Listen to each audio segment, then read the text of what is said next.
김현정의 뉴스 쇼.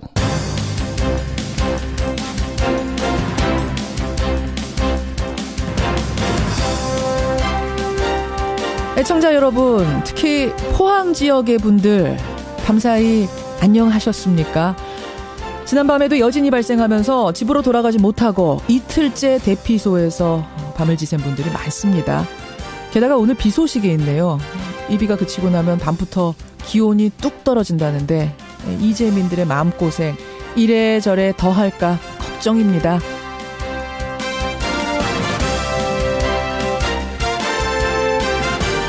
그런데요, 정치권에도 한파가 몰아닥쳤습니다.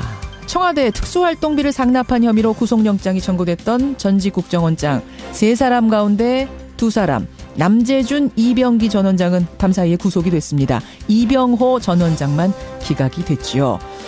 준 사람이 있으면 받은 사람이 있습니다.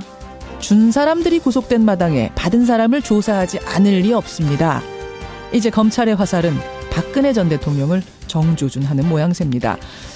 게다가 친박 핵심 최경환 의원까지 수사를 받고 있다는 사실이 알려지면서 정치권은 이미 꽁꽁 얼어붙었습니다. 쌀쌀한 아침, 김현정의 뉴스쇼 출발합니다.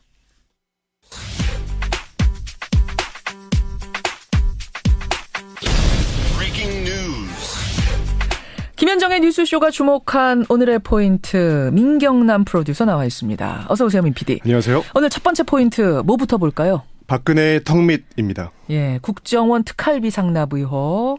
제가 오프닝에서도 설명드렸습니다만 그 얘기죠? 간밤에 박근혜 정부 당시 3명의 국정원장 중에 남재준, 이병기 2명이 구속됐습니다. 예. 이병호 전 국정원장은 구속영장이 기각됐지만 대통령에게 특활비를 내라는 지시를 직접 받았다는 진술을 내놓은 상태입니다. 그렇죠. 또 친박계 핵심이죠. 자유한국당 최경환 의원이 경제부총리로 재직하던 당시에 국정원 특활비를 제공받은 의혹에 대해 검찰 수사 중인 것으로 전해집니다. 최경환 의원도 수사 중이다.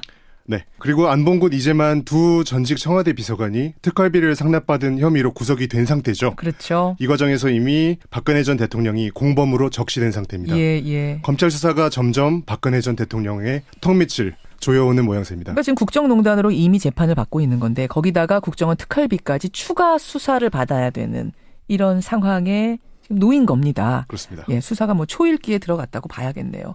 다음 포인트는 뭡니까? 포항 고3들의 순환입니다.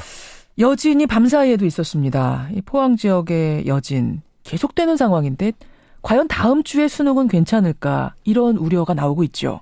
네. 포항 시내 수능 고사장 14곳 중에 10곳에 균열이 발생해서 당국에서 안전점검 중이죠. 예. 김부겸 행정안전부 장관은 어제 포항 지역 수험생들이 인근 지역에서 시험을 볼 수 있게 하겠다고 말했습니다. 그러니까 이동을 해서 다른 곳에서 시험을 볼 수 있도록? 그렇습니다. 네, 하지만 교육당국에서 긴급 설문조사를 해본 결과 포항 지역 수험생들의 80% 이상은 여전히 포항에서 시험을 보기를 원한다고 합니다. 그렇죠. 상식적으로 생각을 해도 어떤 낯선 지역으로 가서 시험 본다는 게 이게 좋은 건 아니니까. 그렇죠. 좋을 리는 없으니까. 참 포항 지역 수험생들 상상도 못할 일 때문에 정말 마음고생이 심하겠네요. 그런데 이 와중에요. SNS에 포항 지역 수험생들 때문에 수능이 연기됐다는 비난이 올라와서 포항 지역 수험생들이 상처를 더욱 받고 있다는 소식도 전해집니다. 이런 또 어처구니 없는 이런 SNS까지 돌아다닙니까? 이거는 신경 안 써도 되겠습니다. 포항 지역 학생들 힘내시기 바랍니다. 다음 포인트 가죠.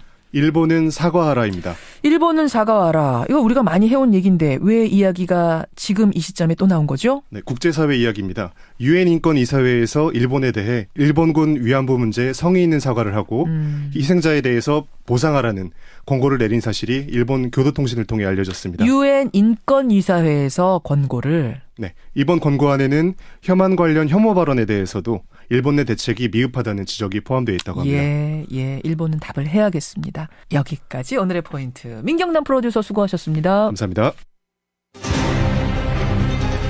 포항 장성동의 한 필로티 건물은 건물을 떠받치고 있는 기둥이 지진의 엿가락처럼 힘없이 무너지며 폐쇄됐습니다. 여진이 계속 발생이 돼서 집에 있기가 너무 겁나서 전국 학교 시설물 10곳 중 8곳은 내진 기준을 충족하지 못한 것으로 파악됐습니다. 예, 그제 포항에서 발생한 지진의 여진이 계속되고 있습니다. 이런 가운데 어제 인터넷상에서는요. 우리 집 내진 설계 간편 조회 서비스라는 페이지가 꽤 오랫동안 실시간 검색어에 올라 있었습니다. 이게 이제 서울시 건물들의 내진 설계 여부를 알려주는 페이지인데요. 서울시의 60만여 개 건물 가운데 절반만이 내진 설계가 돼 있더군요. 그렇다면 전국적으로는 어떨까요? 여러분이 사시는 그 집은 안전한 걸까요? 이분과 함께 짚어보죠. 한국지진공학회의 회원이세요. 건국대학교 인프라시스템공학과 이태영 교수 연결이 돼 있습니다. 이태영 교수님 안녕하세요. 네, 안녕하세요. 교수님 댁은 어떻게 내진 설계가 돼 있습니까? 지금 제가 살고 있는 집은 2002년에 지어져서요. 예. 내진 설계가 되어 있다고 봅니다. 그래요. 저도 어제 간편 조회 시범 서비스 들어가 봤는데, 저는 확인이 어렵습니다. 이렇게 나오더라고요. 제가 사는 아파트는. 근데 이게 어떤 건물은 돼 있고, 어떤 건물은 내진 설계가 안 돼 있고, 기준이 뭡니까? 예, 그게 우리나라에서 1988년부터 건축물에 내진 설계를 도입을 했는데, 그 당시에는 6층 이상 건물에 대해서 적용을 했어요. 88년에 예. 6층 이상 건물은 내진 설계를 해라. 네. 그리고 그게 이제 확대가 좀 되는 게 5층 이상으로 확대가 되는 게 2005년에 확대가 됐고, 예. 점차 3층, 그리고 작년에 정주 지진 이후에 이제 2층 이상은 내진 설계를 하도록 규정이 좀 강화가 되고 있습니다. 그렇군요. 그러면은 88년 이전에 지어진 6층 이하, 88년 이전에 지어졌거나, 네. 88년이 넘어서도 6층 이하의 건물이면은, 이 내진 설계가 안 돼 있을 가능성이 큰 거네요. 네, 5층까지는 내진 설계가 안 된 거죠. 그러네요. 지금 들으시는 분들 중에, 우리 집은 어떻게 되는 거지? 이것들 아마 파악하고 계실 텐데, 지금 손으로 셈하고 계실 텐데, 네. 전국적으로 실태가 파악된 게 있습니까? 그게 이제 국회의원들께서 이제 조사들을 하는데, 예. 올해 7월 기준으로 해서 전국의 내진 대상 건축물 중에서 20% 정도가 내진 설계가 되어 있는 거로 밝혀졌습니다. 우리나라에 저층 건축물들이 많아요. 예. 그래서 아까 말씀드린 것처럼 5층 이하의 건물들도 많았고, 특히나 3층 이상을 포함한 거는 몇 년 안 되기 때문에. 그러네요. 예, 이번에 포항에서 사고가 났던 필로티 건물, 빌라들, 예. 이런 것들이 동수는 굉장히 많거든요. 그래서 이 내진 비율이 이렇게 떨어지는 겁니다. 그러니까 이게 규정이 바뀐 후에 지었는데도 안 지켰다 그런 얘기가 아니라 이미 규정이 강화되기 전에 지어진 건물이 워낙 많다 보니까. 예, 맞습니다. 지금의 내진 설계 기준으로 보자면, 지금 현재 기준으로 보자면 한 20%밖에 만족하는 게 없다. 네. 그래요. 일단 그럼 하나하나 좀 보죠. 지금 정도의 내진 설계 기준이면은 앞으로 지어질 건물들은 괜찮겠습니까? 아니면 더 강화해야겠습니까? 설계 기준 자체를 보면은 문제가 없습니다. 그러니까 지금 제시되어 있는 건축 구조 기준에 맞춰서 설계를 한다면, 예. 건축물의 규모와 상관없이 문제가 없어요. 지진이 와도. 지금 정도의 기준이면은 상당히 강화가 돼 있다. 예, 기준 자체는 선진국 수준으로 저희가 되어 있기 때문에. 그래요. 그대로 설계하고 그대로 시공한다면 문제가 없습니다. 자, 그러면 이미 기존에 지어진 건물들, 말씀하신 대로 80%가 다 그렇게 강화된 내진 기준에 맞춰져 있지 않는데, 이 건물들은 어떻게 합니까? 그런 것들이 이제 내진 보강이라는 걸 해야 되는데요. 예. 내진 성능을 평가해서 지금 기준보다 어느 정도 모자르다, 이런 것들을 파악을 하는 절차가 있거든요. 아하. 그래서 그 부족한 것들이 발견이 되면, 예. 그 부족한 부분을 보완해 줄 수 있는 내진 보강 공사를 해야 됩니다. 내진 보강 공사, 이게 가능한 거예요? 그게 기술이 있고요. 그런 것들이 연구가 많이 돼서, 실제로 예를 들면 우리나라 지금 학교 건물 같은 것들은 내진 보강 공사를 꽤 진행을 하고 있어요. 그래요. 예. 자, 학교 얘기가 나왔으니까 학교 건물 얘기부터 좀 풀어가 보죠, 그러면. 네. 이번에 크게 이슈가 된 게 이제 두 가지 정도입니다. 오늘 다 짚어볼 수는 없을 테니까요. 한 두세 가지 정도가 크게 논란이 됐는데, 하나가 학교 건물, 하나가 필로티 구조. 여기들이 크게 주목을 받았습니다. 이번에 대학교 외벽 무너진 것들 동영상 보고 많이들 놀라셨을 테고, 또 고등학교의 건물 균열 발생한 곳들도 많이 보셨을 거예요. 근데 우리가 학교를 특히 이번에 주목을 해서 그런 건가요? 아니면 실제로 학교 건물이 다른 건물들에 비해서 내진율이 떨어지는 건가요? 실제로 아까 전국적으로 20% 정도가 내진 설계가 되어 있다고 말씀을 드렸는데, 예. 학교 건물만을 보면은 약 25% 정도가 내진율을 보유하고 있어요. 그러면 뭐 평균이나 비슷비슷하네요. 예, 뭐 크게 떨어지는 건 아닌데 저희가 학교 건물을 집중하는 이유는 일단 뭐 이제 어린 아이들, 학생들은 저희가 우선적으로 보호해야 되는 대상이기 때문에 그렇기도 하고요. 물론이죠. 또 미국, 일본 같은 데서는 이제 학교 건물들을 이렇게 대피소로 쓰이는 경우가 많이 있습니다. 그렇게 이제 보호가 잘 내진 설계가 되어 있는 건물이다 보니까 그런 이유로 학교 건물에 저희가 주목을 하는 거고 특히나 2008년에 중국의 스촨성 지진이 크게 났는데 그때 학교 건물이 무너진 경우가 있었어요. 그래서 이제 아이들이 다치고 했기 때문에 그때 이후로 학교 내진 보강을 시작을 하게 된 겁니다. 2008년 스촨성 지진 때 그 학교 여러분 기억하실 거예요. 아이들이 다 묻혔었던. 그런데도 아직도 25% 수준밖에 안 됐어요. 비용이 많이 듭니다. 재원을 확보하는 게 힘들었고요. 예. 그리고 학교라는 게 특성이 방학 때만 이 공사를 할 수 있는 그 여건이 있기 때문에 그러네요. 그런 면에 있어서 아마 추진이 좀 더뎠던 것 같고요. 예. 전체적으로는 이 내진 보강 같은 게 지진이 오지 않으면 티가 나지 않거든요. 그렇죠. 그래서 이게 좀 그 예산 배정에서도 늦춰지고 그런 면이 있었습니다. 작년에 경주 지진 이후로 그런 것들은 많이 탄력을 받긴 했죠. 자, 또 하나 이번에 눈에 띈 것이 이제 필로티 구조 건물들이었어요. 기둥이 무너져 있는 충격적인 사진들이 막 돌아다녔거든요. 이 구조가 지진에 더 취약한가요? 어떤가요, 교수님? 예, 그 구조 형식이 필로티는 내진 설계를 하는 데 있어서 취약한 그런 구조 형식에 속합니다. 역시 그냥 우리가 막연히 생각하는 그게 맞군요. 예, 우리가 봐도 이제 하체가 좀 부실해 보이는 그런 형식의 구조이기 때문에. 그렇죠. 예, 지진에 취약합니다. 구조 자체가.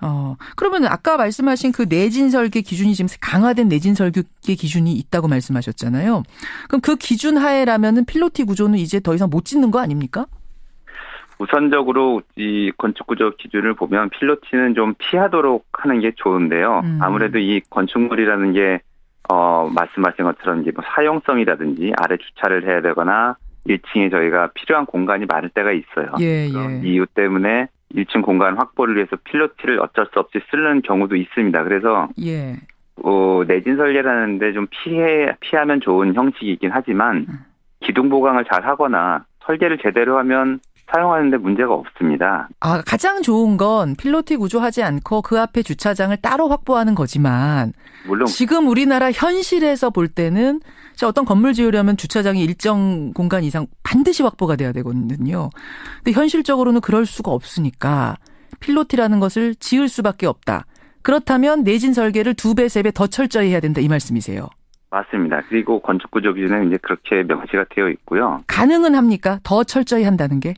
예, 기준에 나와 있습니다. 설계 기준에 자세하게 나와 있기 때문에 그걸 설계 기준을 잘 따르면 되는데 이번에 지금 현재 한국지진공학회 회원들하고 토목학회 회원들 이런 분들이 전문가들이 지금 내려가서 점검을 하고 계시거든요. 특히 장성동에 그 사고가 났던 이런 필로티 건물들 가서 조사를 해봤더니 이게 아무래도 그 내진 설계 기준을 제대로 따르지 않은 것들이 좀 발견이 된 모양이에요. 특히나 그 심하게 부서진 그런 것들을. 맞아요. 또 그 기사는 잘 안 나오지만 이제 그분들이 조사하고 올려놓은 사진들을 보면은 바로 옆에 있는 똑같은 형식의 필로티 구조물인데 멀쩡한 구조물들이 있더라고요. 똑같은 구조인데도. 예, 맞습니다. 근데 그게 이제 모양이 약간 다르던가 아니면 기둥의 사이즈가 다르던가 그 안에 있는 철근의 배치가 다른 겁니다. 내진 설계 기준을 잘 따르면 그렇게 멀쩡한 거죠. 바로 옆에 있는데도. 바로 옆에 있는데도. 그러니까 내진 필로티 구조의 내진 설계를 강하게 한다는 얘기는 기둥을 심긴 심되 조금 더 굵게 한다거나 그 안에 철심을 더 넣는다거나 뭐 그 철심의 모양을 어떻게 한다거나 이런 방법들이 있군요. 예, 그런 상세한 규정들이 있습니다. 예, 잘만 따랐으면 이번 우리가 본 사진처럼 그런 어처구니 없는 상황까지는 가지 않았을 거다. 네. 뭐 일단 피할 수 있다면 피하면 좋겠지만 현실적으로 불가능하다면 지금의 그 내진 설계 기준을 잘 지켜서 그대로 따라야 한다 이 말씀이세요. 네. 알겠습니다. 학교하고 필로티 얘기를 해봤습니다. 오늘 뭐 시간 관계상 하나하나 다 짚어볼 수는 없겠습니다만 이번에 여러분들이 궁금해하셨던 그 궁금증들은 풀어주셨어요. 그럼 앞으로 어떻게 해야 될 것이냐. 이제 우리나라도 지진 안전지대가 아니라는 것은 확실해진 것 같습니다. 전문가로서 뭐가 더 필요하다고 보세요? 이번 지진은 특징이 구조적인 손상을 많이 줬어요. 이번에 말씀하신 필로티라든지. 맞아요. 또 크게 드러나진 않았지만 상수도가 파열된 데가 있었고요. 전기가 단절된 데가 있었고, 또 우리가 라이프라인이라고 얘기를 하는데요. 우리 인간 생활하는데, 그리고 복구하는데 꼭 필요한 그런 것들이 있거든요. 도로, 전기, 가스, 상수도, 하수도 이런 것들이 중요한데 예. 이런 것들도 손상을 입었어요. 그래서 내진 설계가 그대로 시공이 잘 될 수 있는 이런 절차, 검증하는 제도 이런 것들을 마련을 해야 되고요. 예. 그리고 또 라이프라인에 대한 대책도 우리가 다시 한번 돌아봐야 되는 계기가 됩니다. 이번에. 상하수도라든지 전기라든지 이런 라이프라인이라고 불리는 우리 생활에 꼭 필요한. 그러니까 무슨 사고가 발생했을 때도 우리 생명을 지켜줄 수 있는 그 기본적인 인프라들이 튼튼하게 돼 있는지도 점검하고 가자 이 말씀이세요. 네. 기존의 건물들 어떻게? 제가 또 오래된 집에 살아서 그런지 모르겠습니다만 기존의 건물들 이거 어떻게 할 건가? 이 과제가 좀 큰 것 같아요. 그래서 국토부나 행정안전부에서 이제 그런 지원책을 많이 마련하고 유도책을 마련하고 있어요. 뭐 세제 혜택을 준다든지. 근데 이게 지진이 나지 않으면 무용지물처럼 느껴지기 때문에 당장 눈에 띄지 않으니까 지진 나기 전까지는. 거기에 이제 비용을 지불하는 걸 좀 꺼려하죠. 돈을 안 쓰는 거죠. 근데 이번에 지진을 겪으면서는 좀 아마 인식이 바뀌었을 거라고 생각이 됩니다. 그러네요. 네. 예. 여기까지 말씀 나누죠. 교수님 고맙습니다. 네, 감사합니다. 건국대학교 인프라시스템공학과 이태영 교수였습니다.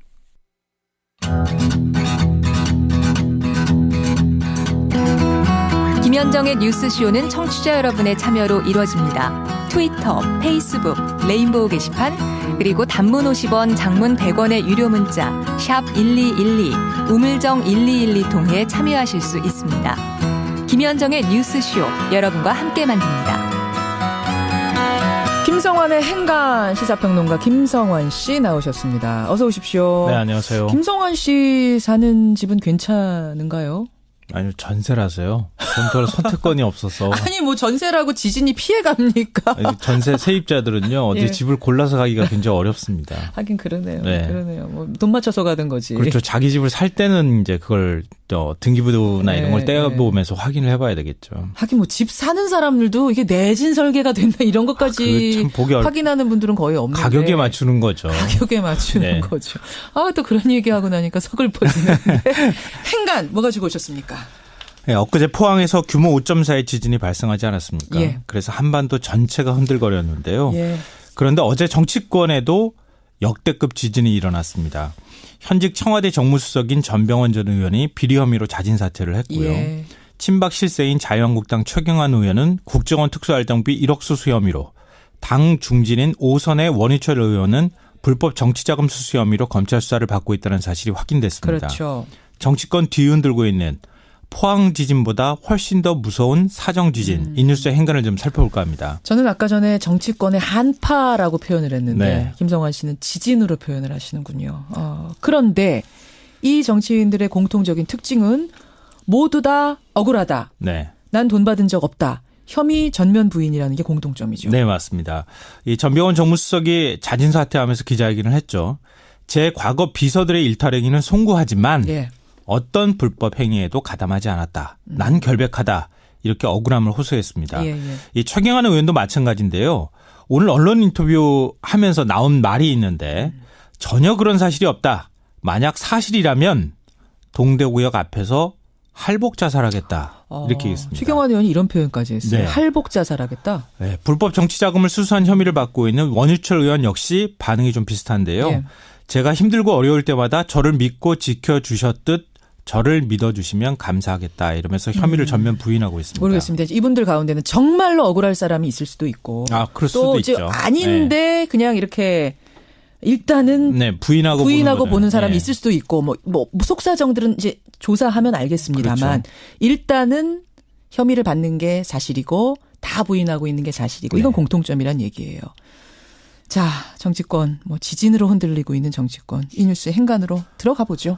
첫 번째 인간은 뜬 눈으로 밤을 지새웠을 것이다입니다. 자, 포항 시민들이 그랬을 것이고 정치권의 이분들도 그랬을까요? 네, 맞습니다. 겉으로는 절대 돈 받은 적 없다.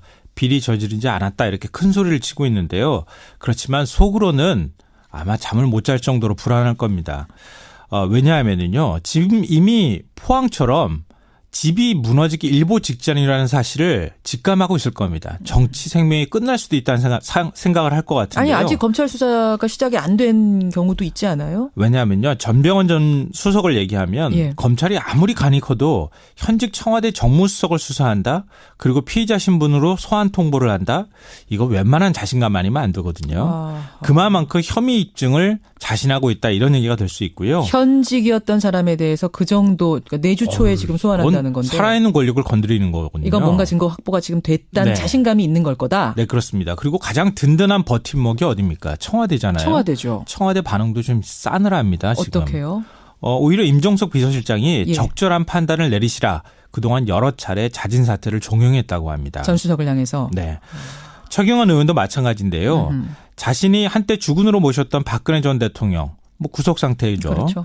그리고 박근혜 정권 시절 최고 실세로 군림을 했습니다. 예. 그런데 지금은 친박계에 대한 당내 시설이 아주 싸늘합니다. 그러니까 우군이 별로 없다는 얘기예요. 그래요. 그러니까 만약에 이 상태에서 특활비를 받았다고 하는 사실이 확인됐다. 그러면 진짜 정치 생명 끝나는 겁니다.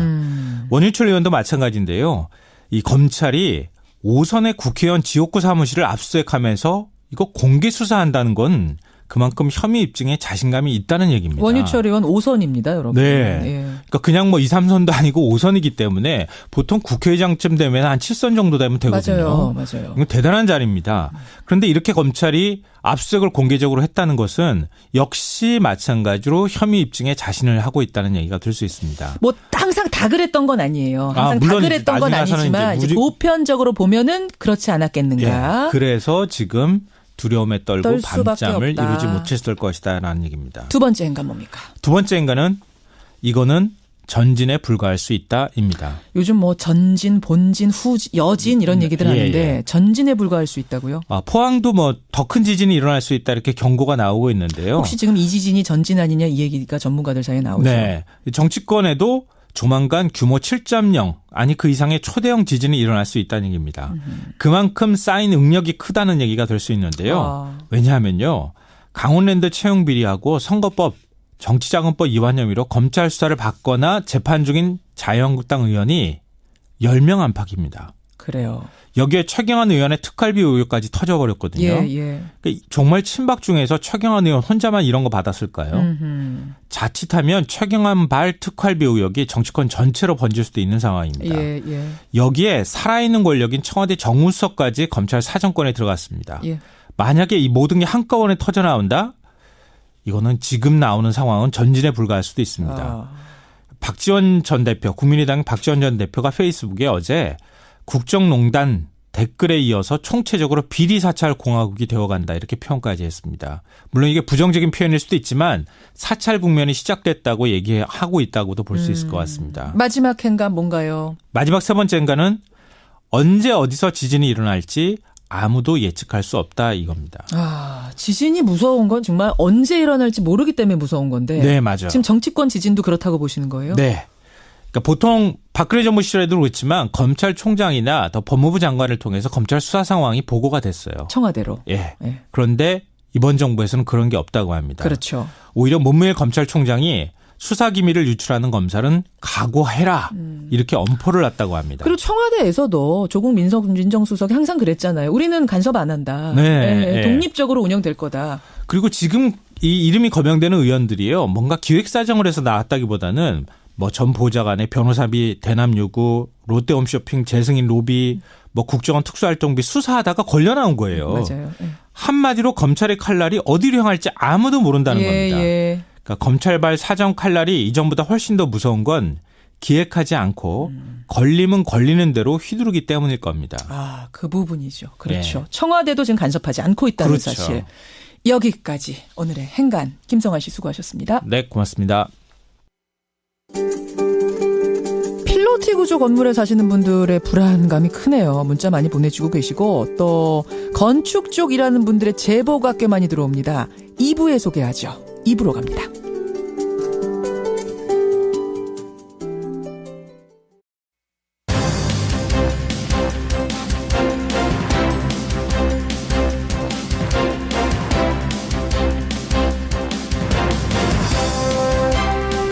김현정의 뉴스쇼 2부 출발합니다.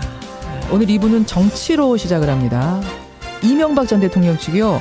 이렇게 검찰 수사가 계속되면 문재인 대통령이 퇴임한 후에 온전하겠느냐 이런 말을 했고요. 또 노무현 파일을 우리는 꺼낼 수밖에 없다 이런 말도 했답니다. 노무현 정부 당시에 법무부 장관을 지낸 국민의당 천정배 전 대표는 이 말에 어떻게 답할까요? 잠시 후에 연결을 해보죠. 지금 수능이 연기되면서 고3 학생들은 물론이고 우리 사회 전체가 혼란스러운 상황인데요. 그만큼 대입은 우리나라에서 얼마나 중요한 건가 다시 한번 실감을 합니다. 그런데 우리 아이들의 입시 전쟁은 이미 초등학교부터 시작된다는 말이 요즘 유행이랍니다. 초등학교 5학년이 중2 과정을 공부하고 있고 중2는 고2 과정을 훑어보는 이 현실. 훅뉴스에서 김정훈 기자가 짚어드립니다. 그리고 오늘 화제 인터뷰에서는요. 도올 김용옥 선생의 막내딸이자 행위예술가죠. 김미루 작가가 책을 한 권 냈네요. 김미루 작가 목소리는 처음 듣는 것 같은데 잠시 후 만나보시죠. 50원에 담은 100원의 장문 유료 문자 샵 1212 카톡 레인보우까지 열어놓고 출발합니다. 예, 검찰의 칼끝이 이명박 전 대통령을 지금 겨누고 있죠. 그러자 이명박 전 대통령 측이 본격적인 반격에 나섰습니다. 먼저 이 전 대통령 지난 주말에 바레인으로 출국할 때 현 정권의 적폐청산이 감정풀이 정치보복이라는 의심이 들기 시작했다. 이런 말 했고요. 요 며칠간은 측근들이 이런 말을 했습니다. 문재인 대통령의 퇴임 후가 온전하겠느냐. 혹은 검찰이 이렇게 무리수를 두면 노무현 정부의 파일을 꺼낼 수밖에 없다. 이에 대해서 이분의 답변은 뭘까요? 노무현 정부 당시 법무부 장관을 지낸 분이죠. 국민의당 천정배 전 대표 연결이 되어 있습니다. 천정배 의원님 안녕하세요. 예, 안녕하세요. 천정배입니다. 예, 노무현 정부 당시에 법무부 장관 하셨고 또 열린우리당 원내대표 하셨고 그렇죠? 예, 그렇습니다. 예. 이명박 전 대통령의 측근이 기자에게 했다는 말. 이제 6개월 정권 잡은 사람들이 MB에 대해서 더 많이 알겠느냐. 아니면 5년 동안 정권 잡았던 우리 쪽이 노무현 정부에 대해서 더 많이 알겠느냐. 검찰이 무리수를 두면 우리는 자료를 꺼낼 수밖에 없다. 이거 보도 들으셨죠? 예. 제가 바로 이 말씀을 또 우리 진행하시는 김현정 진행께서 하신 걸 전에 들으면서 마치 무슨 조폭두목이 협박을 하는 것 같다는 느낌을 받습니다. 조폭두목이 나와서? 예. 그렇잖아요. 지금 전형적인 협박 아닙니까? 자기들이 무슨 큰 범죄에 사실이라도 들고 있는 것처럼 그걸 가지고 지금 협박하는 거란 말이에요. 예. 저는 당초 이명박 대통령이 퇴임하자마자 외국으로 나가지 않을까 그렇게 예상했던 사람입니다. 왜 그런 예상을 하셨어요? 아마 나갈 수밖에 없지 않을까 봤는데요. 너무 비리가 많아서? 그렇습니다. 그런데 박근혜 정부 내내 아무 일 없이 편안히 지내시는 걸 보면서 솔직히 의아했습니다. 뭔가 있구나. 뭔가 여러 정치적인 여러 요인들이 있겠구나 했는데요. 범죄와 비리 단호히 처벌하고 청산해야 합니다. 특히 최고 권력자의 비리, 이 권력 비리를 청산할 때만 나라의 미래가 열리지요. 그래서 물론 앞으로 문재인 정부든 검찰이든 사정기관이 이명박 대통령 측이든 누구든 간에 적폐 청산하고 수사할 때 명확하게 공정성 또 인권의 보장 이걸 지켜가야 되겠지만 그러나 무슨 저런 식으로 조폭들이 협박하는 듯이 나온다고 해서 그것으로 겁먹거나 물러나거나 해서는 안 됩니다. 안 될 거다. 지금 청취자들이 문자 보내주세요. 김경묵님, 배상용님 이런 분들이 MB 측에다 그러면은 가지고 있으면 차라리 그거 내놓으라고 하는 게 어떠냐. 이분들 표현 그대로라면 깔 게 있으면 다 까라고 하는 건 어떻겠느냐 이런 제안도 주시는데 어떻게 생각하세요? 그렇습니다. 범죄 혐의가 있으면은 법과 원칙에 따라서 처리해야 되죠. 들고 있는 거 있으면 내놔라. 그렇습니다. 지난 9년간 9년간이겠죠? 9년간인데 특별히 혐의 내놓지 못했지 않습니까? 그걸 이 사람들이 지금 와서 자기들 비리 숨기는데 협박용으로 쓰려고 들고 있었나요? 그런 혹시 이명박 정권에서 박근혜 정권으로 넘어갈 때 이제 같은 정권이니까 그때는 아무 일이 없다가 이 정권 바뀌면은 이런 상황이 벌어질 거라고 생각하고 진짜로 뭐를 들고 있을 가능성은 없겠습니까? 그거야 이게 뭐 저도 아까 말씀하신 것처럼 법무부 장관을 지냈습니다만 예. 저에 대해서는 무슨 삐리 있다고 그러면 한번 꺼내놨으면 좋겠습니다. 차라리 있으면 꺼내라. 예. 아니 자유한국당이 엊그제 말이죠. 노 전 대통령의 부인, 아들, 딸, 조카 사위까지 고발을 했습니다. 박연차 회장한테서 640만 달러 뇌물로 받은 사건 다시 수사해달라 이런 건데 혹시 이것과 연결돼서 지금 뭘 들고 있는 건 아니냐 이런 얘기들 나오거든요. 제가 알 바 없는 일이고요. 예.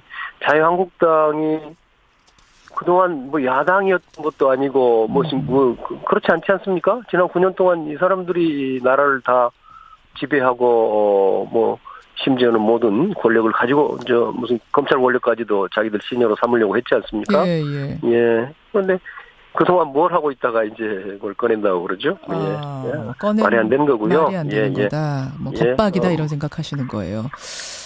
알겠습니다. 국민의당 천정배 전 대표 만나고 있습니다. 화제를 좀 돌려보죠. 국민의당 상황 얘기를 안 할 수가 없네요. 천정배 대표님. 예. 바른정당 유승민 신임 대표가 안철수 대표를 예방한 자리에서 아주 분위기가 좋았답니다.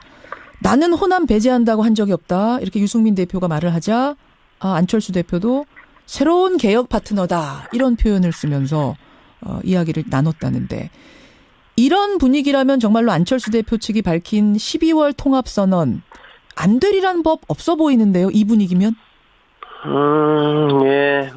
좀 안타깝습니다. 저는 안철수 대표가 국민의당을 소멸의 길로 끌고 가려 하고 있지요. 소멸의 길이라고 보세요, 통합은? 예, 소멸의 길입니다. 단언컨대 소멸의 길입니다. 단언컨대 소멸의 길이라고까지 확신하신 이유가 뭡니까? 우선, 지금, 여러 가지, 지금, 우선, 바른정당이죠. 다른 정당에 남의 정당에 대해서 이야기하기가 조금 미안한 감이 있습니다만은. 저도 그 당에 대해서 당초는 여러 가지 기대를 했는데요. 그 당은 개혁적 보수하고는 거리가 한참 먼 정당입니다.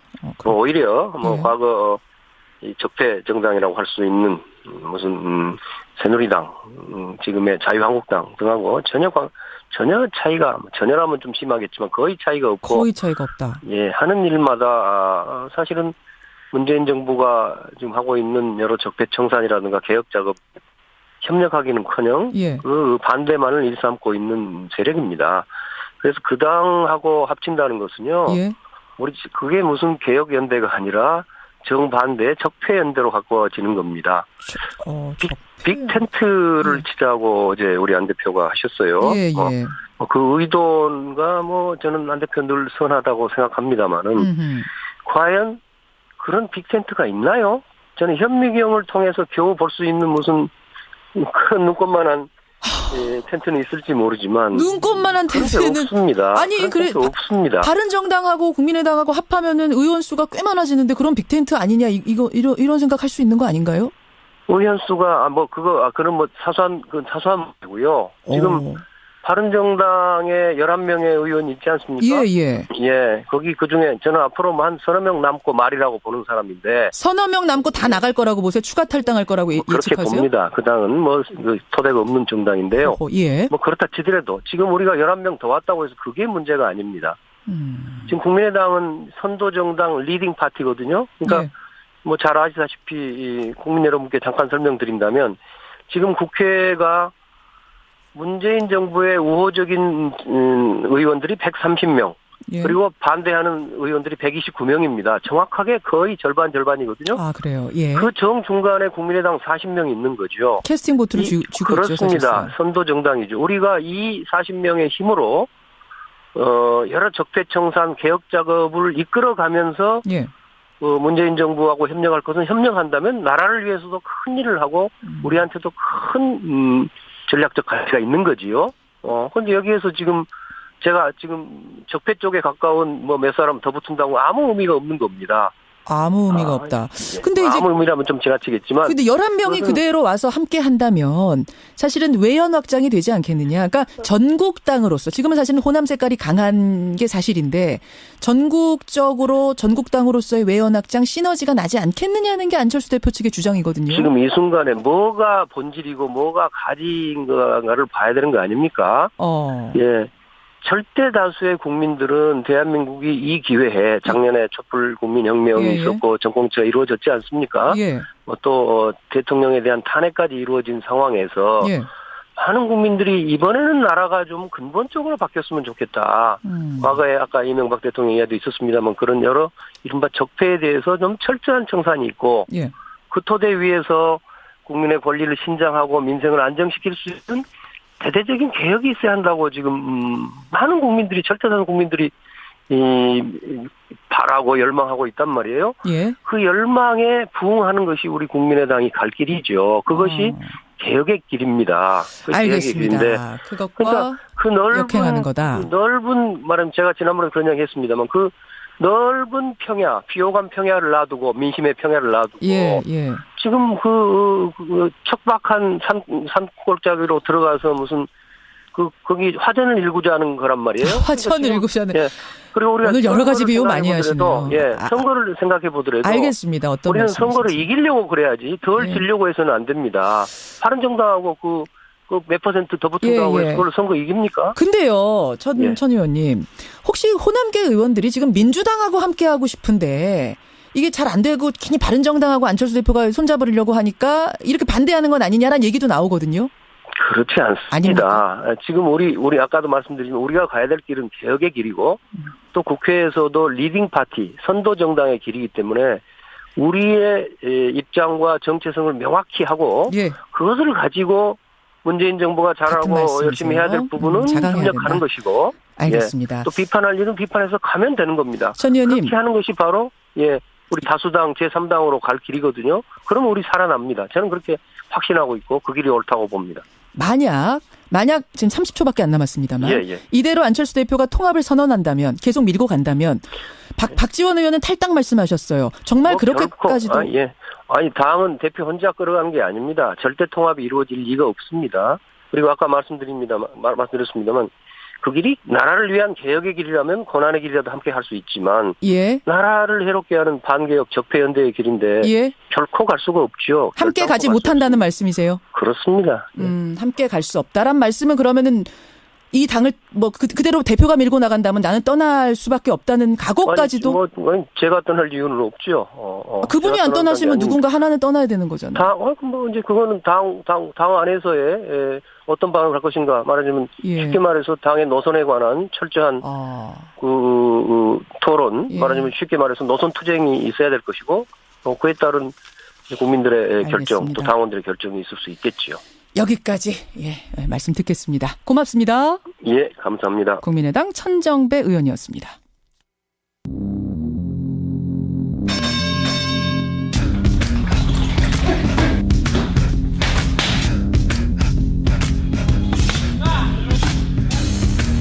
김현정의 뉴스쇼 금요일의 코너입니다. 뉴스 속으로 훅 파고드는 시간 훅뉴스. 오늘도 김정훈 기자 나와 있습니다. 어서 오세요, 김 기자. 네네.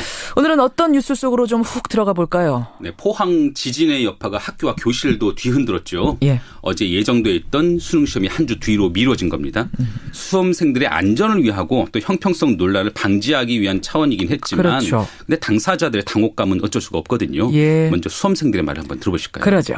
수능이 연기된 게 처음 있는 일이라서 되게 당황스럽고 수능 이제 D-Day가 넘어가잖아요. 그때 진짜 스트레스 받아요. 근데 그거 다시 해야 된다니까 그게 너무 힘든데 남은 자료들 마저 다 풀고 새로운 자료 사든지 해서 어떻게 일주일 보내야 돼. 요즘은 시험 보기 전에 그렇게 문제집하고 썼던 교과서 모아서 버린대요. 그래서 버렸던 거 찾느냐고 여기저기서 소동이 벌어졌다던데 다들 걱정이 많네요. 시험을 준비할 기간이 더 늘긴 했는데 사실 이들에게는 지옥 같은 입시 전쟁 기간이 한 주 더 늘어난 셈이기도 하거든요. 그러게요. 그런데 이보다 훨씬 오랜 기간 입시 전쟁을 치르는 이들이 있다고 합니다. 그러니까 고3이나 재수생들 말고요?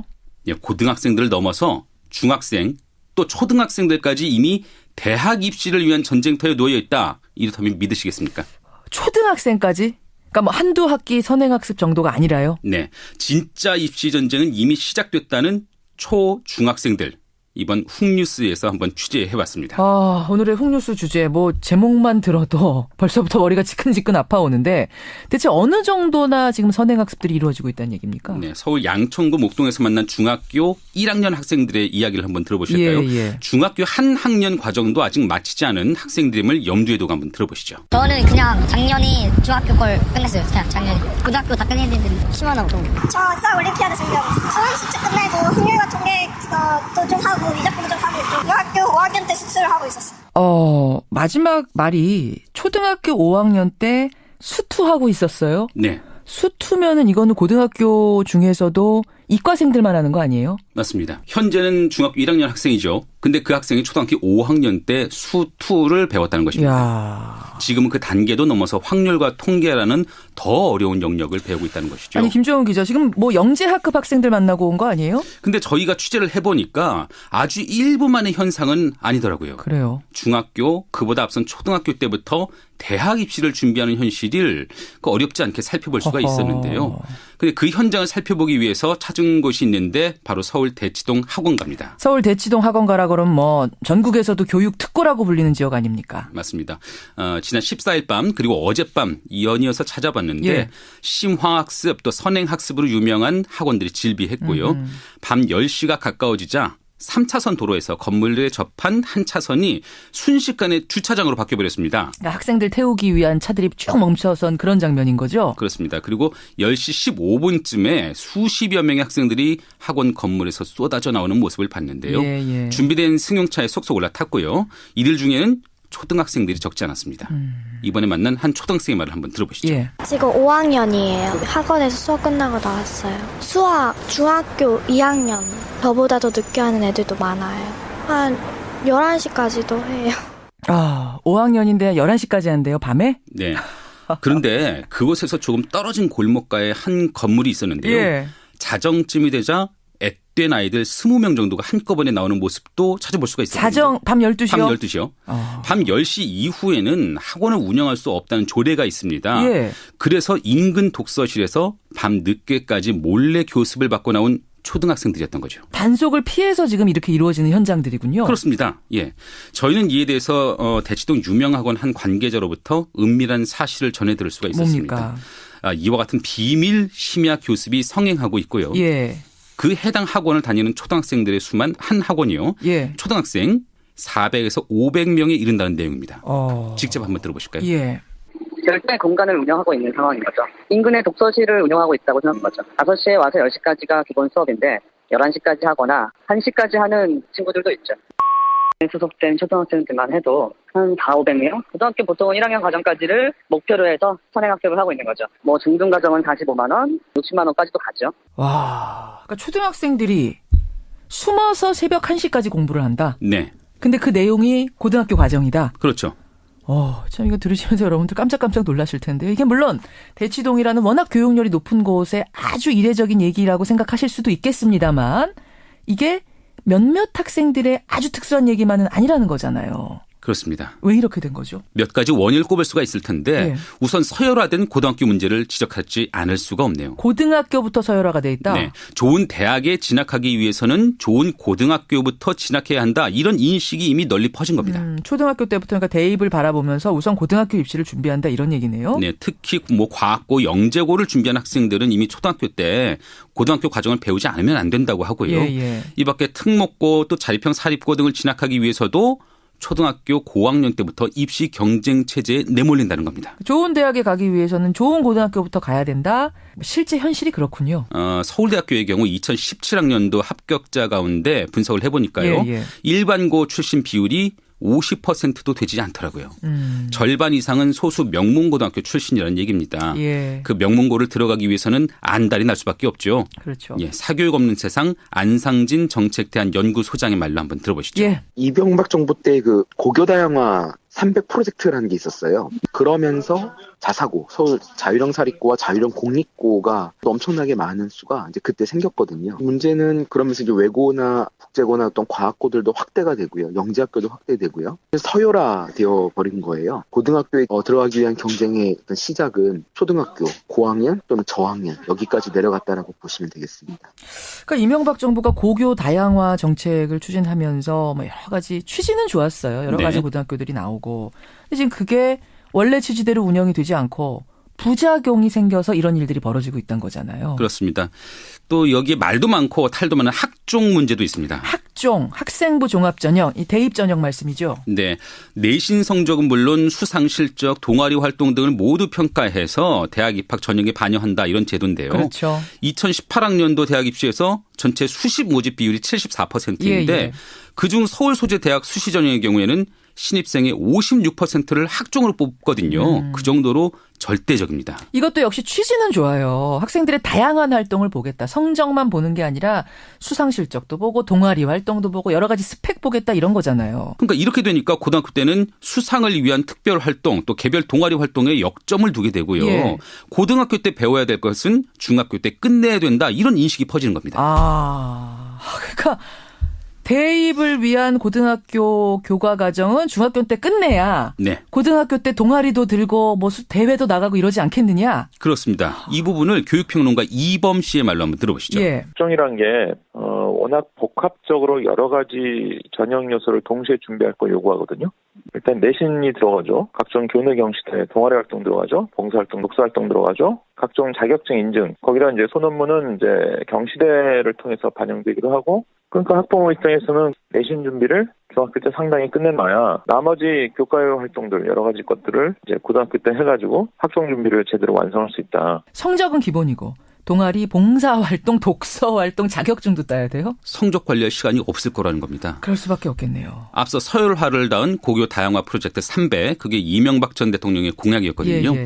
또 과거 입학사정관제에서 비롯된 학생부 종합전형은 이명박 정부 또 박근혜 정부를 거치면서 크게 확대가 됐습니다. 그렇죠. 결국 이전 정부의 핵심 교육 정책들이 모두 원래 취지가 퇴색된 모습입니다. 시작은 좋았어요. 취지는 좋았는데 지금까지 진행된 결과를 보면 긍정적이지 않았다는 결론을 내릴 수밖에 없어요. 예, 그렇게 취지하고 또 결과가 다를 것이다. 이런 우려가 나오는 정책이 하나 더 눈에 띄는데요. 뭡니까? 이달 초에 교육부가 발표한 중학교 자유학년제입니다. 중학교 자유학년제도? 네. 기존의 자유학기제가 한 학년으로 확대돼서 내내 전국 1,500개 학교에서 실시되는 건데요. 자유학년 기간인 1학년 그 한 학년 때는 시험을 치르지 않고요. 주로 다양한 진로 탐색을 하도록 하겠다. 이런 취지입니다. 그런데 이것도 취지 굉장히 좋잖아요. 그렇습니다. 이 자유학년제도 부작용이 지금 우려가 되는 건가요? 자유학년제를 제대로 운영하기에는 인력 때문이든 예산 때문이든 그 학교 안팎에 적합한 프로그램이 갖춰지지 않다. 이런 얘기가 나오고 있거든요. 그러다 보니까 학생들은 방치되기 일수라는 게 일선 교사들의 평가인데 앞서 지금까지 4년간 자유학기제를 운영해왔다는 서울의 한 중학교 교사의 말을 한번 들어봤습니다.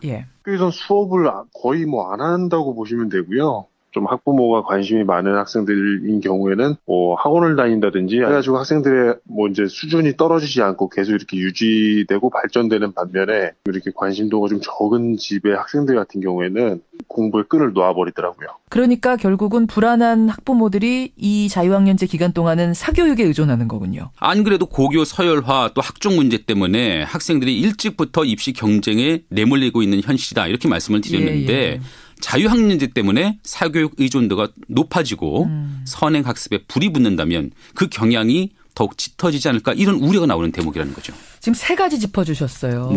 고교의 서열화 문제, 학종이라는 대입 전형 문제, 그다음에 자유학년제 문제까지 겹치면서 취지들은 다 좋은데 참 우리 사회에서 이상하게 다 일그러지면서 부작용을 낳는 현실들을 말씀을 해 주셨는데 어디부터 손을 봐야 되는 겁니까? 네, 뭐 다행히 고교 서열화의 한 축이었던 자율형 사립고 또 외고와 같은 특수 목적고는 문재인 정부의 공약에 따라서 폐지 수순을 밟고 있긴 하거든요. 그렇죠. 예. 네, 이들 학교의 우선 선발권이 없어지면서 우수 학생을 미리 확보하는 길이 어려워진 겁니다. 이제는 그러면 특목고 들어갈 학생들은 일반 고등학교에서 하고 같은 날 시험을 본다면서요. 그렇습니다. 예. 예, 그러니까 떨어지면은 재수를 해야 되는 거니까 아무래도 선택하기가 어려워지는 그런 거죠. 그래서 앞으로 없어지지 않겠느냐 이런 수순. 전망이 나오는 건데 예. 나머지 과학고 영재고에 과열된 입시 경쟁 문제 또 학생부 종합전형의 부작용 등은 앞으로 좀 풀어야 할 숙제로 남겨져 있죠.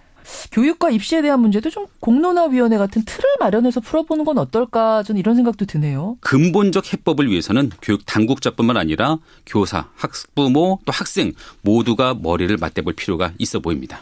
예, 입시 전쟁으로 몰리는 나이가 이렇게까지 내려가고 있다면 이거는 비정상의 사회입니다. 우리가 지금 비정상의 정상화 작업 중이잖아요. 네네. 교육의 현실, 우리 교육계의 현실에도 관심을 더 가져야 될 것 같습니다. 네. 예, 김정은 기자 수고하셨습니다. 네. 훅뉴스였습니다.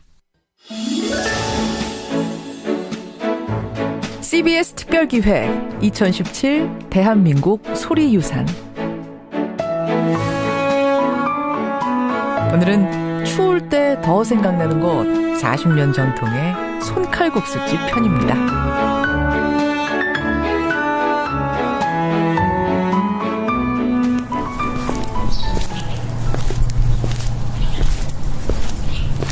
서울 주택가 골목길에 자리한 평범한 칼국수 가게. 벽마다 붙어있는 2,000원이라는 문구가 유독 눈에 띕니다. 지금 큰아이가 39, 걔 낳기 전부터 이거 밀가루 장사했어요. 제 젊어서 한 40년 넘네요. 이 계통. 하루 종일 반죽하고 썰다 보면 손은 늘 헐어있지만 그럼에도 일일이 손으로 만들어야 한다는 이 주인 할아버지의 고집.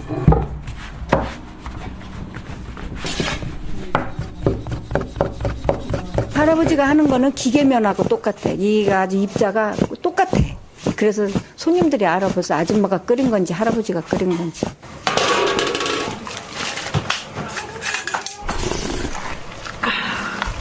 완전 너무 맛있었어요. 잘 먹은 느낌이에요. 되게 감사해요. 여기 올 때마다. 비가 오거나 그 날씨가 조금 이렇게 추울 때, 그럴 때는 특히 이 국수 따뜻한 국물이 또 떠오르면서 칼국수가 생각이 나요.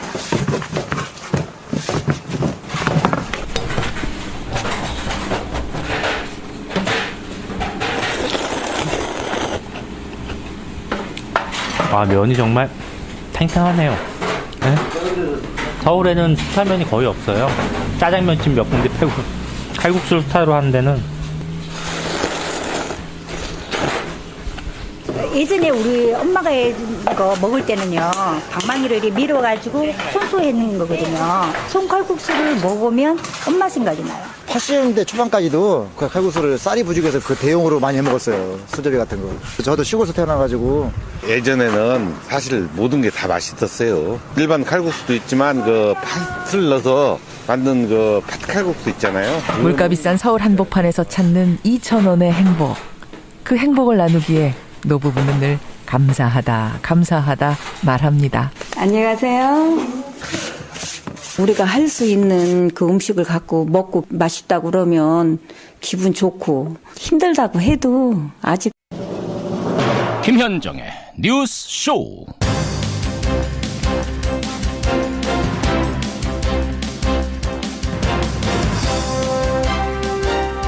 애청자 여러분, 특히 포항 지역의 분들 밤사이 안녕하셨습니까? 지난밤에도 여진이 발생하면서 집으로 돌아가지 못하고 이틀째 대피소에서 밤을 지샌 분들이 많습니다. 게다가 오늘 비 소식이 있네요. 이 비가 그치고 나면 밤부터 기온이 뚝 떨어진다는데 이재민들의 마음고생 이래저래 더할까 걱정입니다.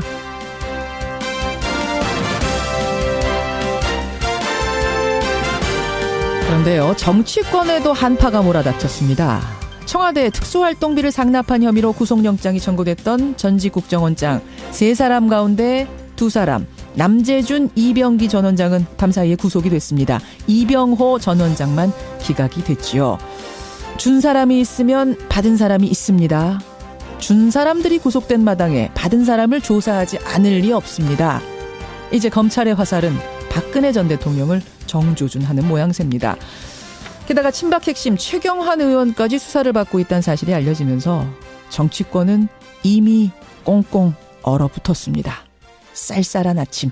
김현정의 뉴스쇼 출발합니다.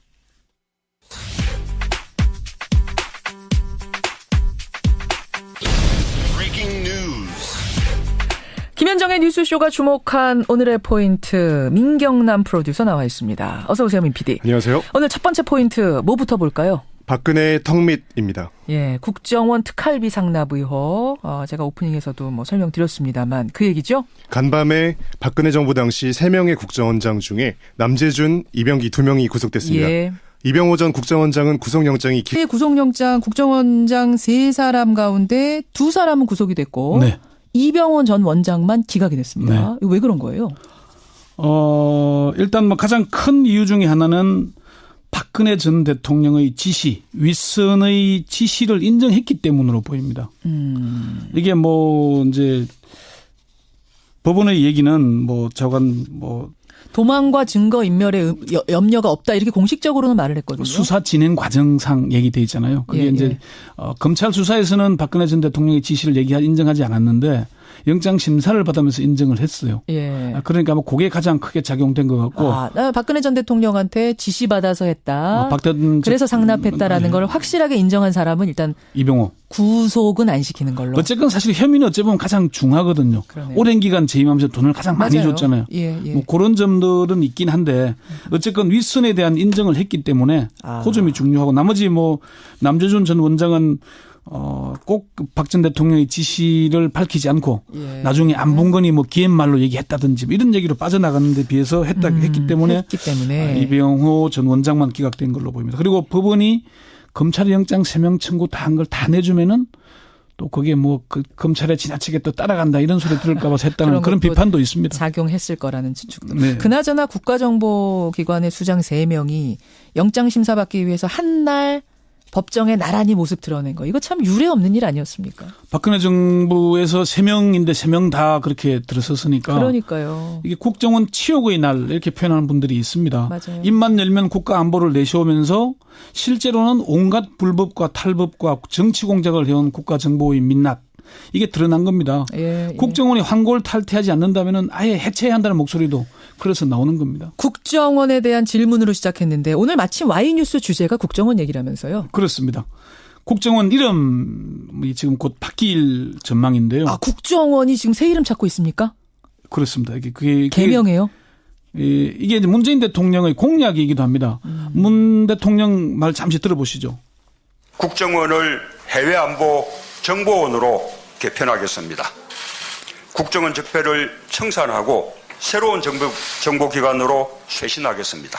국내 정보 수집 업무를 이게 한국형 전문 정보기관 원래 애초에 만들어질 때 미국의 CIA를 뽐뜬 거거든요. 그렇죠. 한국형 CIA로 새 출발을 하겠다 이런 얘기를 밝힌 겁니다. 이름을 해외안보정보원 이렇게 아예 정해진 겁니까? 아니면 이름은 또 새로 공모를 하나요? 아직 확정된 건 아니고요. 문 대통령이 이 얘기를 꺼냈고 지금 민주당 진선미 의원이 국정원법 개정과 관련해서 8개 법안을 발의했는데 여기에서도 해외안보정보원으로 일단 이름이 바뀌어 있습니다. 그렇지만 국정원 개혁위원회에 확인을 해보니까 명칭 변경이 확정된 것은 아니다. 일단 대통령의 공약이기도 하고 상징적인 의미가 있긴 하지만은 정보기관 본연의 임무에 충실하면서도 새 정부의 상징성을 담을 수 있도록 국정원 내부의 의견을 수렴하고 있다 이렇게 얘기했습니다. 수렴 중이다, 검토 중이다 이 정도로. 그러니까 일단 국정원 이름은 역사 속으로 사라지게 됐습니다. 근데 사실은 이름을 바꾸느냐 아니냐가 중요한 게 아닌 것 같은 게 이미 3번이나 바꾼 이름이잖아요, 국정원이. 그렇습니다. 그렇죠. 근데 개혁에 번번이 실패하고 수장 3명이 나란히 법정에 서고 이렇게 된 거 아닙니까? 그게 사실 가장 중요한 부분이 바뀌지 않고 이름만 바꾸면은 그냥 겉으로 보이기에는 바뀐 것처럼 중앙정보부에서 국가안전기획부 다시 국가정보원으로 바뀌고 또 새롭게 바뀌더라도 내용을 바꾸지 않고 사람을 바꾸지 않으면 무슨 의미가 있겠습니까? 본질 못 바꾸면. 우리가 정당들 뭐 이름을 계속 바꾸면 예. 바뀝니까? 10번 바꾸면 뭐합니까? 안 바뀌잖아요. 그렇죠. 그런 의미가 가장 클 겁니다. 이게 지금 뭐 국정원에서 근데 이제 제가 이런 꼭 얘기를 전하고 싶은 게 국정원에서 30년 넘게 재직한 전직 국정원 고위 관계자가 이런 얘기를 하더라고요. 뭐라고요? 지금 국정원은 고쳐서 쓸 수 있는 기관이 아니다. 허물어서 처음부터 다시 조직해야 한다. 이런 얘기를 했습니다. 이게 국정원에 근무했던 분이 30년 넘게 근무. 예. 허물어서 이대로 어떻게 닦아 쓸 수가 없다. 고쳐 쓸 수가 없는 단계다. 그 얘기는 왜 그러냐 물었더니 국정원 내부의 사람과 문화가 문제라는 얘기입니다. 너무 지금 뿌리 깊이 박혀 있는 문화. 그다음에 그러니까, 그 안에 인원들, 사람들. 그러니까 아무리 새로운 국정원장이 온다 그래서 있는 사람들 이들 과거에 간첩 조작하고 뭐 국내에 이 공작 정치했던 사람들이 그대로 남아 있는데 그게 바뀌겠냐. 오히려 그 사람들이 새로 들어온 사람들을 조종해서 우리 편으로 자기 편으로 만들어버린다는 거죠. 예. 그리고 돈도 마음대로 쓸 수 있는 뭐 영수증 없이 쓸 수 있는 돈이 있다 보니까 그렇게 한다는 얘기입니다. 그래서 이게 참여정부 때 바로 보였잖아요. 국정원 개혁한다면서 국정원장이 대통령 독대 보고를 폐지하고 제도 개선했죠. 예. 그런데 정권 바뀌자마자 어떻게 했습니까? 선거 개입하고 정치 공작하고 댓글 달고 이거 한 거 아닙니까? 그렇죠. 네. 그렇죠. 자, 이제 알았습니다. 뭐 이름 아무리 바꿔도 이게 안 되는 이유는 알았습니다. 그러면 어떻게 해야 됩니까, 앞으로? 방향은 나와 있습니다. 제도와 조직 자체를 바꾸는 건데요. 문재인 대통령이 국정원의 국내 정보 수집 기능 폐지, 대공수사 기능 폐지 크게 두 가지를 약속을 그렇죠. 했습니다. 예. 이게 이제 미국 CIA나 영국의 MI6처럼 정보는 정보기관, 수사는 수사기관에 맞는다는 원칙을 세우겠다는 거죠. 지금 서훈 국정원장 취임 이후에 국내 파트, 언론이나 정보기관을 출입하던 국내 정보원들은 자취를 감췄죠. 그리고 서 원장이 국회 국정감사 등에서 대공수사권을 다른 수사기관으로 이관하겠다는 입장을 명확하게 밝힌 것으로 이렇게 알려졌습니다. 그러니까 지금 사실은 저희 CBS도 담당하는 국정원 직원들이 다 있었던 거예요. 출입하는 아이오도 있었죠. 예. 그 모든 공기관에는 다 있었던 거예요. 예, 있었습니다. 예, 출입처가 있었던 건데 이제 그게 없어졌어요. 지금 IO라고 불리는 정보원들이 안 나옵니다. 안 이제는. 나와요? 예. 근데 이 사람들 재교육해서 어디를 뭐 한다 그러는데 과거에 그런 악습에 젖어 있던 사람들로 가능하겠냐는 그런 비판 목소리가 있다는 거를 지금 국정원이나 국정원 개혁 발전위가 명심을 해야 할 겁니다. 그럼 대공수사권은 어디로 가게 되는 겁니까? 이게 아직 구체적으로 정리가 되지 않았습니다. 국정원 개혁만으로 해결될 문제가 아닌데요. 또 대공수사권 남북 대치 상황에서 이걸 약화될 것이라고 우려하는 목소리도 있는 게 우려하는 사실 소리도 있죠. 그럼요. 또 경찰의 보안 관련 수사 부서가 있죠. 예. 그리고 검찰의 공안부가 있습니다. 예. 이게 국정원 대공수사파트와 연계된 건데 일각에서는 대공수사청 내지는 대공수사처를 설립해야 된다는 얘기가 나오거든요. 따로. 예, 별도의 국정원과 보안 별개로. 수사만 이제 국정원 대공수사 경찰의 보안 합쳐서 하나 만들어내는 얘기 하는 거죠. 그런데 이렇게 될 경우에 개혁하는 것 같지만은 별도의 차관급 조직이 되는 겁니다. 별도의 조직이 되잖아요. 오히려 더 키울 수가 있는 겁니다. 문제를. 또 다른 안은 그 국가경찰과 자치경찰을 분리하고 국가경찰 내에 별도의 수사본부를 지금 두는 안이 공고가 될 거거든요. 대공수사권을 가진 아니요. 수사본부? 전체 국가수사본부 아래에 안보수사국을 설치하는 거죠. 따로. 네, 수사본부 아래에 이런 안도 있습니다. 문제는 국정원 개혁과 검찰 개혁, 경찰 개혁이 유기적으로 전체적인 시각에서 정리가 돼야 되는데 지금은 국정원 개혁발전위원회, 법무부의 법무검찰개혁위원회, 대검찰청의 검찰개혁위원회, 경찰의 경찰개혁위원회로 나눠져 있습니다. 다 따로따로. 예. 그게 따로 움직인다면 정말 총체적이고 유기적인 개혁이라는 거는 조금 어려워 보이긴 하네요. 그 우려가 많습니다. 적폐청산은 촛불 시민혁명의 국민의 목소리잖아요. 예. 그래서 이게 각 기능별로 뭐 검찰은 검찰대로 국정원 국정원대로 경찰은 경찰대로 하는 게 맞을 수 있습니다. 그렇지만 제도 개혁은 종합적이고 전략적이고 입체적이어야 하지 않겠습니까? 그렇죠. 미래지향적이고. 이 부분은 지금 컨트롤 타워가 제대로 만들어져 있지 않습니다. 이게 아마 좀 제대로 해야 되지 않느냐 그 목소리가 지금 나오고 있고요. 이게 꼭 제가 한 가지 더 말씀드리고 싶은 게 있는데 지금 김관진, 남재준 이런 분들 참모총장을 지낸 분들이 구속됐잖아요. 그렇죠. 그래서 뭐 참군인 구속 운운하면서 막 비판하는 사람들이 있는데 김정은이 좋아할 거다 뭐 이런 보수 성향 언론 매체에서는 그런 것도 쓰던데요. 지금 야당도 그 얘기를 하는데 그런데 해온 걸 보면은 김정은이 무서워하는 게 아니라 우스워하지 않았을까요? 아니 뭐 심리전 하라니까 무서워하지 않은 게 아니라 우스웠을 거다.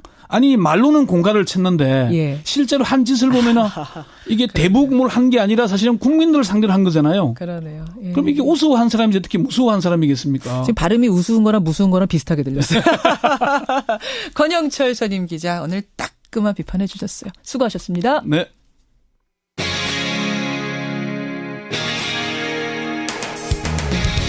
여러분께서는 지금 CBS 라디오 김현정의 뉴스쇼를 함께하고 계십니다. 뉴욕에서 활동 중인 사진작가 겸 행위예술가죠. 김미루 씨. 2011년에 돼지와의 104시간이라는 아주 독특하고 파격적인 행위예술로 굉장한 화제를 모았던 작가인데요. 그동안 이분 어떻게 지내는가 했더니 사막여행을 다녀왔다 그럽니다. 그 사막여행기하고 누드 사진들을 모아서 책을 한 권 냈습니다. 김미루의 어드벤처. 사실은 돌 김용옥 선생님의 막내딸이어서 더 관심을 받는 작가기도 하죠. 오늘 화제 인터뷰에서 만나보죠. 김미루 작가 연결이 되어 있습니다. 김 작가님 안녕하세요. 네, 안녕하세요. 지금 그러니까 한국이 아니신 거죠? 네, 지금 뉴욕에 있어요. 뉴욕에서. 그래, 뉴욕에서 활동 중인 작가입니다. 언제 사막여행 다녀오셨어요? 본격적인 사막여행은 2012년 1월부터 했고요. 예. 그때부터 3년 동안이나 거기 유목민들과 생활한 이야기랑 낙타와 이제 촬영한 그 과정들도 자세히 설명했고요. 그렇죠. 그 낙타와 촬영한 과정들. 중간중간에 김미루 작가의 누드 사진이 끼어 있습니다. 근데 그냥 누드가 아니고 사막에서 낙타들과 함께 걸어가는 모습도 있고. 이건 어떤 얘기를 하고 싶으셨던 거예요? 네, 낙타를 이제 처음 2011년 그 요르단에서 처음 보고 인상이 깊어서요. 이 작업을 시작하게 됐는데요. 그래서 이제 사람들이 원래 사막이라는 환경에서는 살기 힘든데 낙타를 길들임으로 인해서 그렇게 사막에도 인간 문명이 생겼다는 점을 시적으로 표현하기 위해서 이 사진 작업을 하게 됐어요. 그렇군요. 그러고 보면 김미루 작가는 그 돼지우리에서 104시간을 돼지와 함께 보내는 모습. 나는 돼지를 좋아하고 돼지는 나를 좋아한다. 제목이었는데 최근에 봉준호 감독의 영화 옥자 보면서 저는 김미루 작가의 그 퍼포먼스가 막 겹쳐져서 떠오르더라고요. 네, 저도 재밌게 봤고요. 주변에 친구들이 보라고 권해줬어요. 권해줬어요. 보고 나니까 김 작가가 예전에 추구했던 것하고 어떻게 비슷하든가요? 통하든가요? 네네. 혹시 감독님께서 제 작품을 보고 조금이라도 영감을 받은 거라면 저는 감사하죠. 그거 진짜 궁금하네요. 봉준호 감독도 정말 김미루 작가 이 돼지 우리 퍼포먼스 보고선 영감 얻은 건 아닌가. 이거 하면 제가 질문 드려봐야겠는데요. 그래요. 사실은 이제 돼지우리에서 그렇게 나체로 돼지들과 하나가 돼서 밀착돼서 지낸다는 게 더럽다 이런 생각은 안 드셨어요 그때? 네, 원래 제가 더러운 걸 굉장히 싫어하는데 어렸을 때는 결벽증 거의 뭐 그런 증세까지 있고 했는데 그래서 그런 거를 극복하게 되기도 했고요. 결벽증 있는 분이 어떻게 거기에 몸을 그냥 나체인 상태 아무리 예술이라지만 그 쉬운 결정은 아니었을 텐데. 자연에서는 이제 돼지들이 더러운 동물이 아니에요, 절대로. 근데 그 공장 같은 데서 이제 인위적으로 사육이 되면서 그 오물들이 굉장히 더럽죠. 그래서 그거를 또 비판도 하는 마음도 있었고. 인간에 의해서 더러운 동물이 된 돼지. 원래는 그렇지 않은데. 이런 세계를 담는 활동을 해가는 작가입니다. 김미루 작가. 네. 사막에서 이렇게 여행하시면서 재밌는 에피소드는 없으셨어요? 제가 1년 이상을 베두인족들이랑 살았어요. 거기는 이제 전기도 없고 흐르는 물도 없고 그런 곳이라서 저는 당연히 베두인들은 손빨래를 한다고 생각을 했는데요. 저도 열심히 손빨래를 항상 했는데 어느 날 그 젊은 베두인 여자가 제가 빨래하는 모습을 보고 자기 집에 세탁기가 있는데 힘들게 손빨래를 하는지 물어보더라고요. 그래서 저도 어이가 없었죠.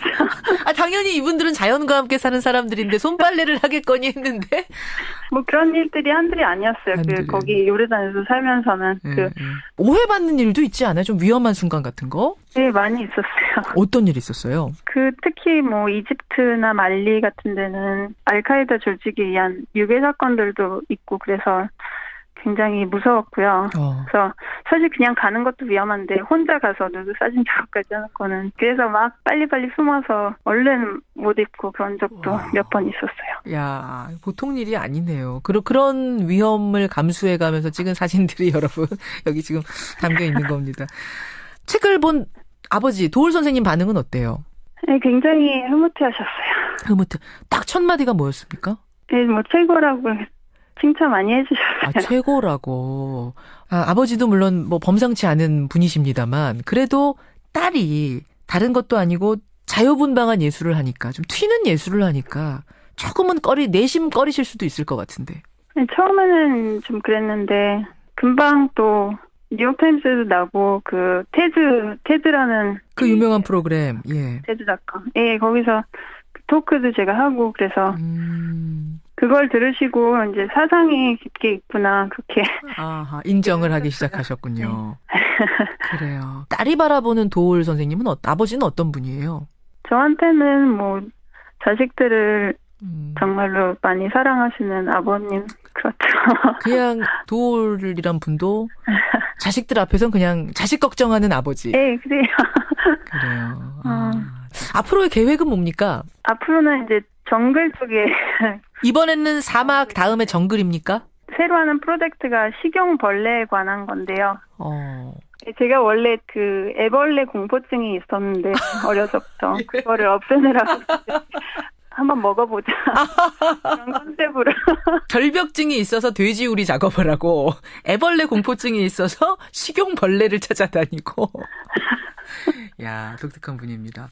제가 이 책 서문을 봤거든요. 그랬더니 도올 선생님이 아버지가 지금이라도 안정적인 직장 확보를 바란다. 굉장히 솔직하게 쓰셨더라고요. 네. 지금이라도 안정적인 직장을 확보하실 생각은 없으세요? 별로. 없으시군요. 저는 여행을 많이 하는 게 마음의 안정이 돼서. 김미려 작가님, 앞으로도 좋은 활동 부탁드리고요. 기존의 고정관념을 깨는 이런 작품들 많이 기대하겠습니다. 네, 감사합니다. 예, 고맙습니다. 뉴욕 연결했습니다. 도올 선생님의 딸이어서 더 유명해진 작가죠. 행위예술가 김미루 씨였습니다. 오늘 아침 서울의 기온이 영하 0.4도까지 떨어졌었는데요. 오늘 비가 오고 나면은 이 추위는 더 기승을 부릴 거라고 합니다. 다른 사람들이야 옷 든든히 입고 참으면 되겠습니다만 저는 포항 지역에 계신 분들 참 걱정입니다. 이재민이 1789명까지 늘어났다는 소식. 어떡하나요. 이분들 힘내시라는 말씀 전하면서 저는 인사드리겠습니다. 월요일에 다시 뵙죠. 고맙습니다.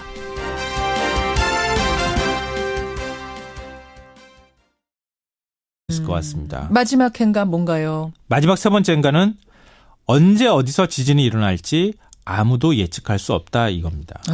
지진이 무서운 건 정말 언제 일어날지 모르기 때문에 무서운 건데. 네, 맞아요. 지금 정치권 지진도 그렇다고 보시는 거예요? 네. 그러니까 보통 박근혜 정부 시절에도 그렇지만 검찰총장이나 더 법무부 장관을 통해서 검찰 수사 상황이 보고가 됐어요. 청와대로. 예.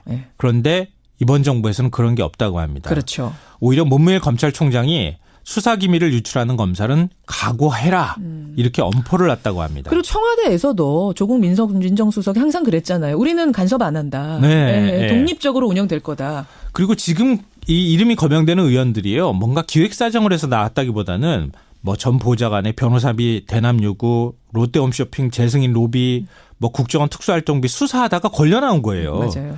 한마디로 검찰의 칼날이 어디로 향할지 아무도 모른다는 겁니다. 그러니까 검찰발 사정 칼날이 이전보다 훨씬 더 무서운 건 기획하지 않고 걸리면 걸리는 대로 휘두르기 때문일 겁니다. 그 부분이죠. 그렇죠. 청와대도 지금 간섭하지 않고 있다는 사실. 여기까지 오늘의 행간 김성환 씨 수고하셨습니다. 네, 고맙습니다. 필로티 구조 건물에 사시는 분들의 불안감이 크네요. 문자 많이 보내주고 계시고 또 건축 쪽 일하는 분들의 제보가 꽤 많이 들어옵니다. 2부에 소개하죠. 2부로 갑니다.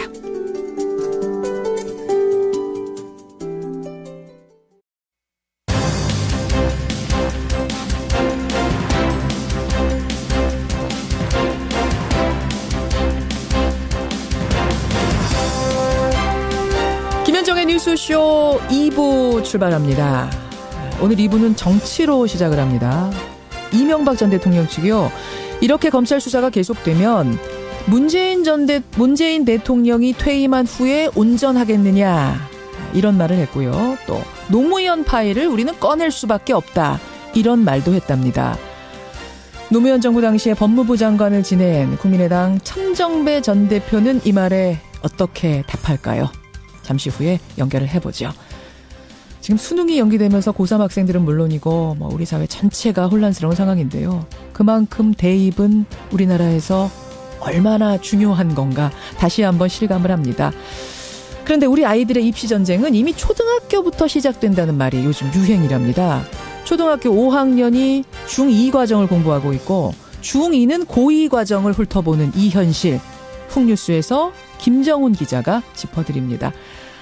그리고 오늘 화제 인터뷰에서는요. 도올 김용옥 선생의 막내딸이자 행위미술가죠. 김미루 작가가 책을 한 권 냈네요. 김미루 작가 목소리는 처음 듣는 것 같은데 잠시 후 만나보시죠. 50원에 담은 100원의 장문 유료 문자 샵 1212 카톡 레인보우까지 열어놓고 출발합니다. 예, 검찰의 칼끝이 이명박 전 대통령을 지금 겨누고 있죠. 그러자 이명박 전 대통령 측이 본격적인 반격에 나섰습니다. 먼저 이 전 대통령 지난 주말에 바레인으로 출국할 때 현 정권의 적폐청산이 감정풀이 정치보복이라는 의심이 들기 시작했다. 이런 말 했고요. 요 며칠간은 측근들이 이런 말을 했습니다. 문재인 대통령의 퇴임 후가 온전하겠느냐. 혹은 검찰이 이렇게 무리수를 두면 노무현 정부의 파일을 꺼낼 수밖에 없다. 이에 대해서 이분의 답변은 뭘까요? 노무현 정부 당시 법무부 장관을 지낸 분이죠. 국민의당 천정배 전 대표 연결이 되어 있습니다. 천정배 의원님 안녕하세요. 예, 안녕하세요. 천정배입니다. 예, 노무현 정부 당시에 법무부 장관 하셨고 또 열린우리당 원내대표 하셨고 그렇죠? 예, 그렇습니다. 예. 이명박 전 대통령의 측근이 기자에게 했다는 말. 이제 6개월 정권 잡은 사람들이 MB에 대해서 더 많이 알겠느냐. 아니면 5년 동안 정권 잡았던 우리 쪽이 노무현 정부에 대해서 더 많이 알겠느냐. 검찰이 무리수를 두면 우리는 자료를 꺼낼 수밖에 없다. 이거 보도 들으셨죠? 예. 제가 바로 이 말씀을 또 우리 진행하시는 김현정 진행께서 하신 걸 전에 들으면서 마치 무슨 조폭두목이 협박을 하는 것 같다는 느낌을 받습니다. 조폭두목이 나와서? 예. 그렇지 않아요? 지금 전형적인 협박 아닙니까? 자기들이 무슨 큰 범죄에 사실이라도 들고 있는 것처럼 그걸 가지고 지금 협박하는 거란 말이에요. 예. 저는 당초 이명박 대통령이 퇴임하자마자 외국으로 나가지 않을까 그렇게 예상했던 사람입니다. 왜 그런 예상을 하셨어요? 아마 나갈 수밖에 없지 않을까 봤는데요. 너무 비리가 많아서? 그렇습니다. 근데 박근혜 정부 내내 아무 일 없이 편안히 지내시는 걸 보면서 솔직히 의아했습니다. 뭔가 있구나. 뭔가 여러 정치적인 여러 요인들이 있겠구나 했는데요. 범죄와 비리 단호히 처벌하고 청산해야 합니다. 특히 최고 권력자의 비리, 이 권력 비리를 청산할 때만 나라의 미래가 열리지요. 그래서 물론 앞으로 문재인 정부든 검찰이든 사정기관이 이명박 대통령 측이든 누구든 간에 적폐 청산하고 수사할. 김현정의 뉴스 쇼.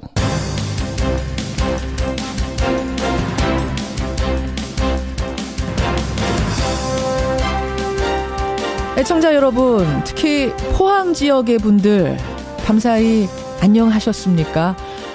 지난밤에도 여진이 발생하면서 집으로 돌아가지 못하고 이틀째 대피소에서 밤을 지샌 분들이 많습니다. 게다가 오늘 비 소식이 있네요. 이 비가 그치고 나면 밤부터 기온이 뚝 떨어진다는데 이재민들의 마음고생 이래저래 더할까 걱정입니다.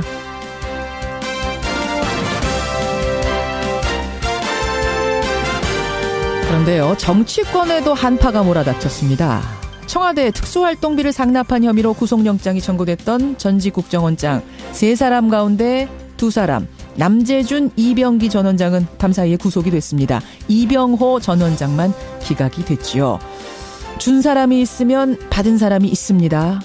준 사람들이 구속된 마당에 받은 사람을 조사하지 않을 리 없습니다. 이제 검찰의 화살은 박근혜 전 대통령을 정조준하는 모양새입니다. 게다가 친박 핵심 최경환 의원까지 수사를 받고 있다는 사실이 알려지면서 정치권은 이미 꽁꽁 얼어붙었습니다. 쌀쌀한 아침. 김현정의 뉴스쇼 출발합니다.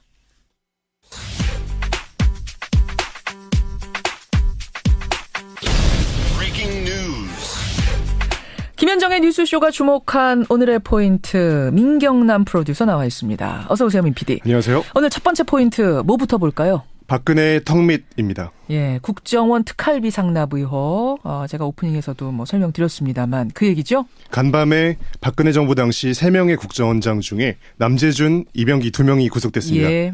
이병호 전 국정원장은 구속영장이 기각됐지만 대통령에게 특활비를 내라는 지시를 직접 받았다는 진술을 내놓은 상태입니다. 그렇죠. 또 친박계 핵심이죠. 자유한국당 최경환 의원이 경제부총리로 재직하던 당시에 국정원 특활비를 제공받은 의혹에 대해 검찰 수사 중인 것으로 전해집니다. 최경환 의원도 수사 중이다.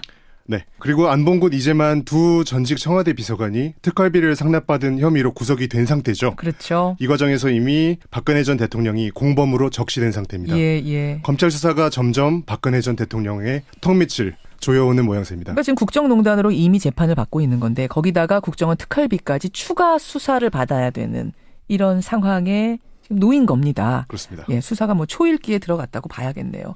다음 포인트는 뭡니까? 포항 고3들의 순환입니다. 여진이 밤사이에도 있었습니다. 이 포항 지역의 여진 계속되는 상황인데 과연 다음 주에 수능은 괜찮을까 이런 우려가 나오고 있죠.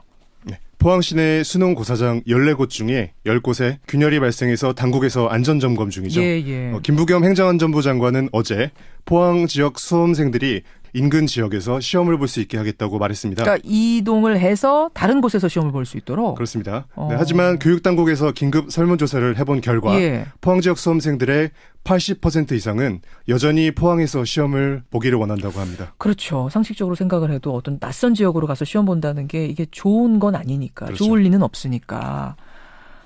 참 포항 지역 수험생들 상상도 못할 일 때문에 정말 마음고생이 심하겠네요. 그런데 이 와중에요. SNS에 포항 지역 수험생들 때문에 수능이 연기됐다는 비난이 올라와서 포항 지역 수험생들이 상처를 더욱 받고 있다는 소식도 전해집니다. 이런 또 어처구니 없는 이런 SNS까지 돌아다닙니까? 이거는 신경 안 써도 되겠습니다. 포항 지역 학생들 힘내시기 바랍니다. 다음 포인트 가죠. 일본은 사과하라입니다. 일본은 사과하라. 이거 우리가 많이 해온 얘기인데 왜 이야기가 지금 이 시점에 또 나온 거죠? 네, 국제사회 이야기입니다. 유엔 인권이사회에서 일본에 대해 일본군 위안부 문제에 성의 있는 사과를 하고 희생자에 대해서 보상하라는 권고를 내린 사실이 일본 교도통신을 통해 알려졌습니다. 유엔 인권이사회에서 권고를. 네, 이번 권고안에는 혐한 관련 혐오 발언에 대해서도 일본 내 대책이 미흡하다는 지적이 포함되어 있다고 합니다. 예, 일본은 답을 해야겠습니다. 여기까지 오늘의 포인트. 민경남 프로듀서 수고하셨습니다. 감사합니다. 포항 장성동의 한 필로티 건물은 건물을 떠받치고 있는 기둥이 지진의 엿가락처럼 힘없이 무너지며 폐쇄됐습니다. 여진이 계속 발생이 돼서 집에 있기가 너무 겁나서 전국 학교 시설물 10곳 중 8곳은 내진 기준을 충족하지 못한 것으로 파악됐습니다. 그제 포항에서 발생한 지진의 여진이 계속되고 있습니다. 이런 가운데 어제 인터넷상에서는요. 우리 집 내진 설계 간편 조회 서비스라는 페이지가 꽤 오랫동안 실시간 검색어에 올라 있었습니다. 이게 이제 서울시 건물들의 내진 설계 여부를 알려주는 페이지인데요. 서울시의 60만여 개 건물 가운데 절반만이 내진 설계가 돼 있더군요. 그렇다면 전국적으로는 어떨까요? 여러분이 사시는 그 집은 안전한 걸까요? 이분과 함께 짚어보죠. 한국지진공학회의 회원이세요. 건국대학교 인프라시스템공학과 이태영 교수 연결이 돼 있습니다. 이태영 교수님 안녕하세요. 네, 안녕하세요. 교수님 댁은 어떻게 내진 설계가 돼 있습니까? 지금 제가 살고 있는 집은 2002년에 지어져서요. 내진 설계가 되어 있다고 봅니다. 그렇죠. 그 구조 형식이 필로티는 내진 설계를 하는 데 있어서 취약한 그런 구조 형식에 속합니다. 역시 그냥 우리가 막연히 생각하는 그게 맞군요. 우리가 봐도 이제 하체가 좀 부실해 보이는 그런 형식의 구조이기 때문에 그렇죠. 예, 지진에 취약합니다. 구조 자체가. 그러면 아까 말씀하신 그 내진 설계 기준이 지금 강화된 내진 설계 기준이 있다고 말씀하셨잖아요. 그럼 그 기준 하에라면은 필로티 구조는 이제 더 이상 못 짓는 거 아닙니까? 우선적으로 이 건축구조 기준을 보면 필로티는 좀 피하도록 하는 게 좋은데요. 아무래도 이 건축물이라는 게 말씀하신 것처럼 이제 뭐 사용성이라든지 아래 주차를 해야 되거나 1층에 저희가 필요한 공간이 많을 때가 있어요. 그런 이유 때문에 1층 공간 확보를 위해서 필로티를 어쩔 수 없이 쓰는 경우도 있습니다. 그래서 내진 설계라는데 좀 피하면 좋은 형식이긴 하지만 기둥 보강을 잘 하거나 설계를 제대로 하면 사용하는데 문제가 없습니다. 가장 좋은 건 필로티 구조하지 않고 그 앞에 주차장을 따로 확보하는 거지만 물론 지금 우리나라 현실에서 볼 때는 어떤 건물 지으려면 주차장이 일정 공간 이상 반드시 확보가 돼야 되거든요. 근데 현실적으로는 그럴 수가 없으니까 필로티라는 것을 지을 수밖에 없다. 그렇다면 내진 설계를 2배, 3배 더 철저히 해야 된다 이 말씀이세요. 맞습니다. 그리고 건축구조 기준은 이제 그렇게 명시가 되어 있고요. 가능은 합니까? 더 철저히 한다는 게? 예, 기준에 나와 있습니다. 설계 기준에 자세하게 나와 있기 때문에 그걸 설계 기준을 잘 따르면 되는데 이번에 지금 현재 한국지진공학회 회원들하고 토목학회 회원들 이런 분들이 전문가들이 지금 내려가서 점검을 하고 계시거든요. 특히 장성동에 사고가 났던 이런 필로티 건물들 가서 조사를 해봤더니 이게 아무래도 내진 설계 기준을 제대로 따르지 않은 것들이 좀 발견이 된 모양이에요. 특히나 심하게 부서진 그런 것들을. 맞아요. 또 기사는 잘 안 나오지만 이제 그분들이 조사하고 올려놓은 사진들을 보면은 바로 옆에 있는 똑같은 형식의 필로티 구조물인데 멀쩡한 구조물들이 있더라고요. 똑같은 구조인데도. 예, 맞습니다. 근데 그게 이제 모양이 약간 다르던가 아니면 기둥의 사이즈가 다르던가 아니면 그 안에 있는 철근의 배치가 다른 겁니다. 내진 설계 기준을 잘 따르면 그렇게 멀쩡한 거죠. 바로 옆에 있는데도. 바로 옆에 있는데도. 그러니까 필로티 구조의 내진 설계를 강하게 한다는 얘기는 기둥을 심긴 심때 조금 더 굵게 한다거나 그 안에 철심을 더 넣는다거나 그 철심의 모양을 어떻게 한다거나 이런 방법들이 있군요. 예, 그런 상세한 규정들이 있습니다. 예, 잘만 따랐으면 이번 우리가 본 사진처럼 그런 어처구니 없는 상황까지는 가지 않았을 거다. 네. 일단 피할 수 있다면 피하면 좋겠지만 현실적으로 불가능하다면 지금의 내진 설계 기준을 잘 지켜서 그대로 따라야 한다. 이 말씀이세요. 네. 알겠습니다. 학교하고 필로티 얘기를 해봤습니다. 오늘 시간 관계상 하나하나 다 짚어볼 수는 없겠습니다만 이번에 여러분들이 궁금해하셨던 그 궁금증들은 풀어주셨어요. 그럼 앞으로 어떻게 해야 될 것이냐. 이제 우리나라도 지진 안전지대가 아니라는 것은 확실해진 것 같습니다. 전문가로서 뭐가 더 필요하다고 보세요? 이번 지진은 특징이 구조적인 손상을 많이 줬어요. 이번에 말씀하신 필로티라든지. 맞아요. 또 크게 드러나진 않았지만 상수도가 파열된 데가 있었고요. 전기가 단절된 데가 있었고 우리가 라이프라인이라고 얘기를 하는데요. 우리 인간 생활하는데 그리고 복구하는 데 꼭 필요한 그런 것들이 있거든요. 도로, 전기, 가스, 상수도, 하수도 이런 것들이 중요한데 이런 것들도 손상을 입었어요. 그래서 내진 설계가 그대로 시공이 잘 될 수 있는 이런 절차, 검증하는 제도 이런 것들을 마련을 해야 되고요. 그리고 또 라이프라인에 대한 대책도 우리가 다시 한번 돌아봐야 되는 계기가 됩니다. 이번에. 상하수도라든지 전기라든지 이런 라이프라인이라고 불리는 우리 생활에 꼭 필요한. 그러니까 무슨 사고가 발생했을 때도 우리 생명을 지켜줄 수 있는 그 기본적인 인프라들이 튼튼하게 돼 있는지도 점검하고 가자 이 말씀이세요. 네. 기존의 건물들 어떻게? 제가 또 오래된 집에 살아서 그런지 모르겠습니다만 기존의 건물들 이거 어떻게 할 건가? 이 과제가 좀 큰 것 같아요. 그래서 국토부나 행정안전부에서 이제 그런 지원책을 많이 마련하고 유도책을 마련하고 있어요. 세제 혜택을 준다든지. 근데 이게 지진이 나지 않으면 무용지물처럼 느껴지기 때문에 당장 눈에 띄지 않으니까 지진 나기 전까지는 거기에 이제 비용을 지불하는 걸 좀 꺼려하죠. 돈을 안 쓰는 거죠. 근데 이번에 지진을 겪으면서는 좀 아마 인식이 바뀌었을 거라고 생각이 됩니다. 그러네요. 네. 예, 여기까지 말씀 나누죠. 교수님 고맙습니다.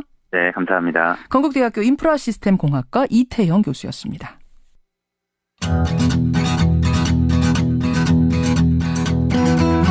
김현정의 뉴스쇼는 청취자 여러분의 참여로 이루어집니다. 트위터, 페이스북, 레인보우 게시판, 그리고 단문 50원, 장문 100원의 유료 문자 샵 1212, 우물정 1212 통해 참여하실 수 있습니다.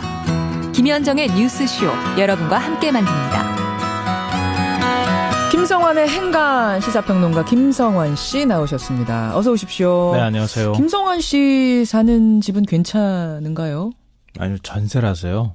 돈 선택권이 없어서. 아니, 뭐 전세라고 지진이 피해갑니까? 전세 세입자들은요, 어디 예. 집을 골라서 가기가 굉장히 어렵습니다. 하긴 그러네요. 네. 그러네요. 뭐 돈 맞춰서 가는 거지. 그렇죠. 자기 집을 살 때는 이제 그걸 등기부나 이런 걸 떼어보면서 확인을 해봐야 되겠죠. 하긴 뭐 집 사는 사람들도 이게 내진 설계가 된다 이런 것까지 확인하는 분들은 거의 없는데. 가격에 맞추는 거죠. 가격에 맞추는 거죠. 아, 또 그런 얘기하고 나니까 서글퍼지는데. 행간 뭐 가지고 오셨습니까? 네, 엊그제 포항에서 규모 5.4의 지진이 발생하지 않았습니까? 예. 그래서 한반도 전체가 흔들거렸는데요. 예. 그런데 어제 정치권에도 역대급 지진이 일어났습니다. 현직 청와대 정무수석인 전병헌 전 의원이 비리 혐의로 자진 사퇴를 했고요. 예. 친박 실세인 자유한국당 최경환 의원은 국정원 특수활동비 1억 수수 혐의로, 당 중진인 오선의 원희철 의원은 불법 정치자금 수수 혐의로 검찰 수사를 받고 있다는 사실이 확인됐습니다. 그렇죠. 정치권 뒤흔들고 있는 포항 지진보다 훨씬 더 무서운 사정 지진, 이 뉴스의 행간을 좀 살펴볼까 합니다. 저는 아까 전에 정치권의 한파라고 표현을 했는데 네. 김성환 씨는 지진으로 표현을 하시는군요. 그런데 이 정치인들의 공통적인 특징은 모두 다 억울하다. 네. 난 돈 받은 적 없다. 혐의 전면 부인이라는 게 공통점이죠. 네, 맞습니다. 이 전병헌 정무수석이 자진 사퇴하면서 기자회견을 했죠. 제 과거 비서들의 일탈행위는 송구하지만 예. 어떤 불법 행위에도 가담하지 않았다. 난 결백하다. 이렇게 억울함을 호소했습니다. 예, 예. 이 최경환 의원도 마찬가지인데요. 오늘 언론 인터뷰 하면서 나온 말이 있는데 전혀 그런 사실이 없다. 만약 사실이라면 동대구역 앞에서 할복 자살하겠다. 이렇게 얘기했습니다. 최경환 의원이 이런 표현까지 했어요. 네. 할복 자살하겠다. 네, 불법 정치자금을 수수한 혐의를 받고 있는 원유철 의원 역시 반응이 좀 비슷한데요. 예. 제가 힘들고 어려울 때마다 저를 믿고 지켜주셨듯 저를 믿어주시면 감사하겠다 이러면서 혐의를 전면 부인하고 있습니다. 모르겠습니다. 이분들 가운데는 정말로 억울할 사람이 있을 수도 있고 그럴 수도 있죠. 아닌데 네. 그냥 이렇게 일단은 네, 부인하고 보는 사람이 있을 수도 있고 뭐 속사정들은 이제 조사하면 알겠습니다만 그렇죠. 일단은 혐의를 받는 게 사실이고 다 부인하고 있는 게 사실이고 이건 공통점이란 얘기예요. 자, 정치권 지진으로 흔들리고 있는 정치권 이 뉴스 행간으로 들어가 보죠. 첫 번째 행간은 뜬 눈으로 밤을 지새웠을 것이다입니다. 일단 포항 시민들이 그랬을 것이고 정치권의 이분들도 그랬을까요? 네, 맞습니다. 겉으로는 절대 돈 받은 적 없다. 비리 저지르지 않았다. 이렇게 큰 소리를 치고 있는데요. 그렇지만 속으로는 아마 잠을 못 잘 정도로 불안할 겁니다. 왜냐하면요. 지금 이미 포항처럼 집이 무너지기 일보 직전이라는 사실을 직감하고 있을 겁니다. 정치 생명이 끝날 수도 있다는 생각을 할 것 같은데요. 아니 아직 검찰 수사가 시작이 안 된 경우도 있지 않아요? 왜냐하면요. 전병헌 전 수석을 얘기하면 검찰이 아무리 간이 커도 현직 청와대 정무수석을 수사한다.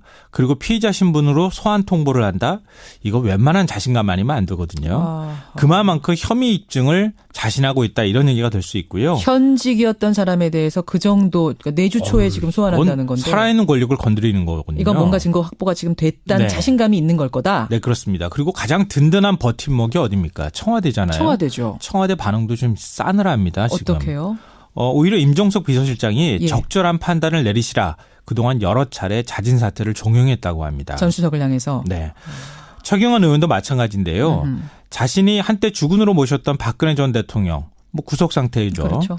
그리고 박근혜 정권 시절 최고 실세로 군림을 했습니다. 예. 그런데 지금은 친박계에 대한 당내 시설이 아주 싸늘합니다. 그러니까 우군이 별로 없다는 얘기예요. 그래요. 그러니까 만약에 이 상태에서 특활비를 받았다고 하는 사실이 확인됐다. 그러면 진짜 정치 생명 끝나는 겁니다.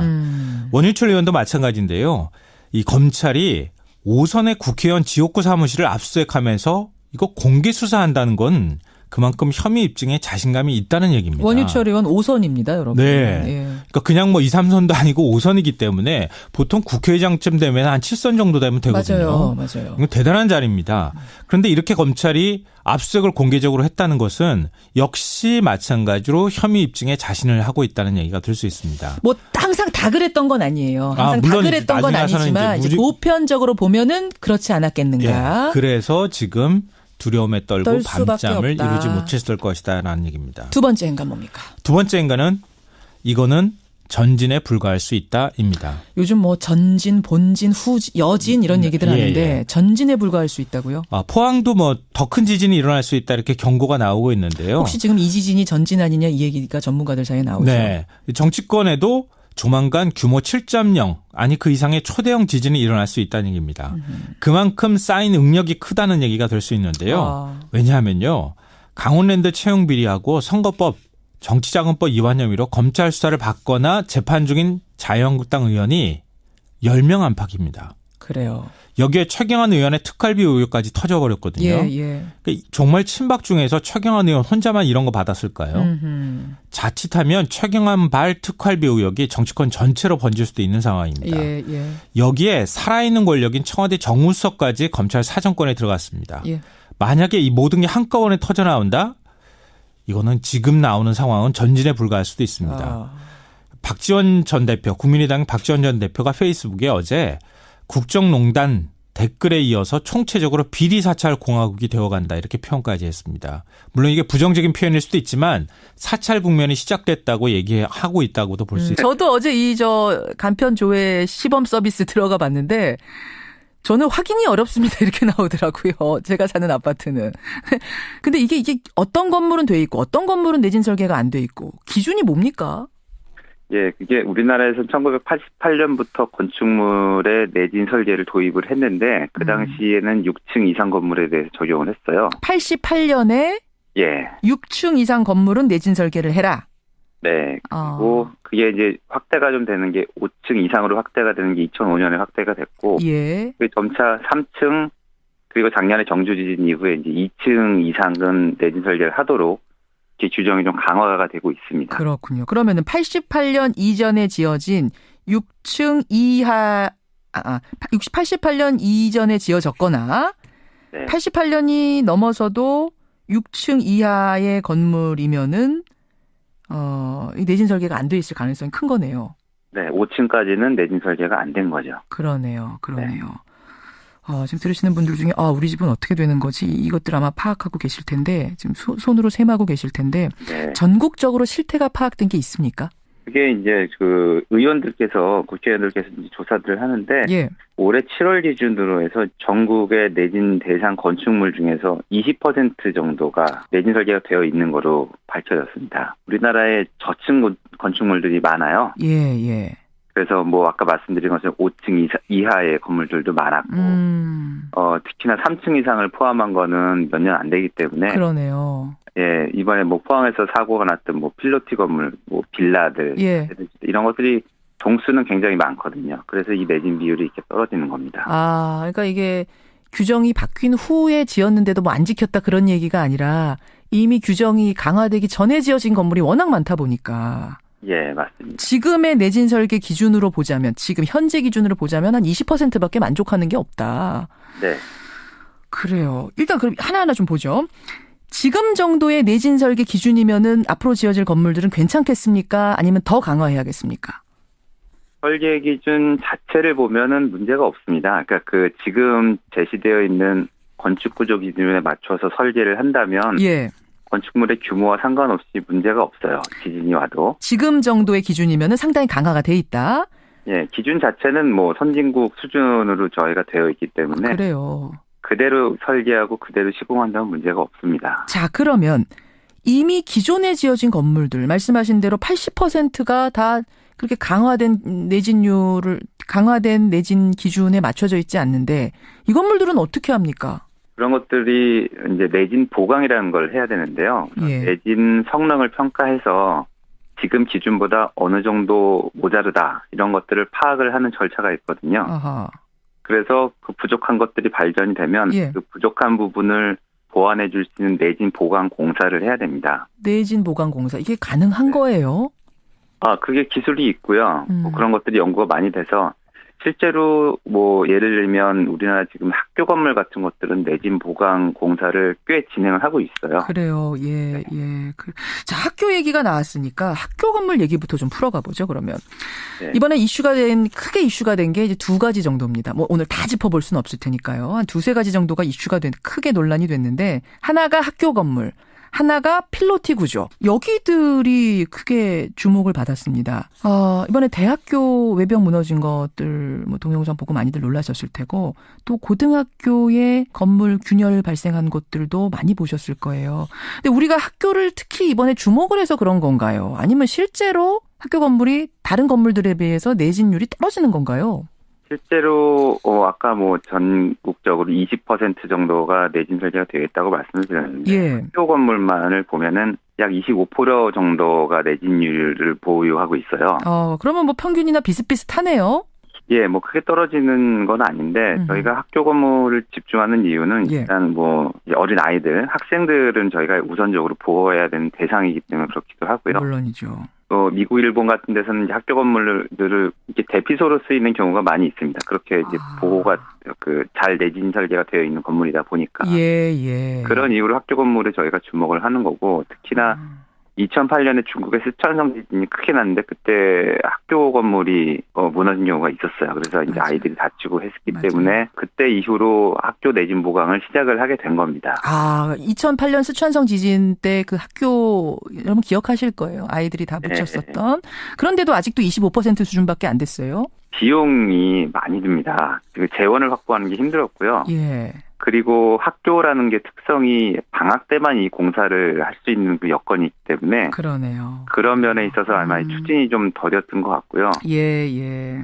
전체적으로는 이 내진 보강 같은 게 지진이 오지 않으면 티가 나지 않거든요. 그렇죠. 그래서 이게 좀 그 예산 배정에서도 늦춰지고 그런 면이 있었습니다. 작년에 경주 지진 이후로 그런 것들은 많이 탄력을 받긴 했죠. 자, 또 하나 이번에 눈에 띈 것이 이제 필로티 구조 건물들이었어요. 기둥이 무너져 있는 충격적인 사진들이 막 돌아다녔거든요. 이 구조가 지진에 더 취약한가요? 어떤가요, 교수님?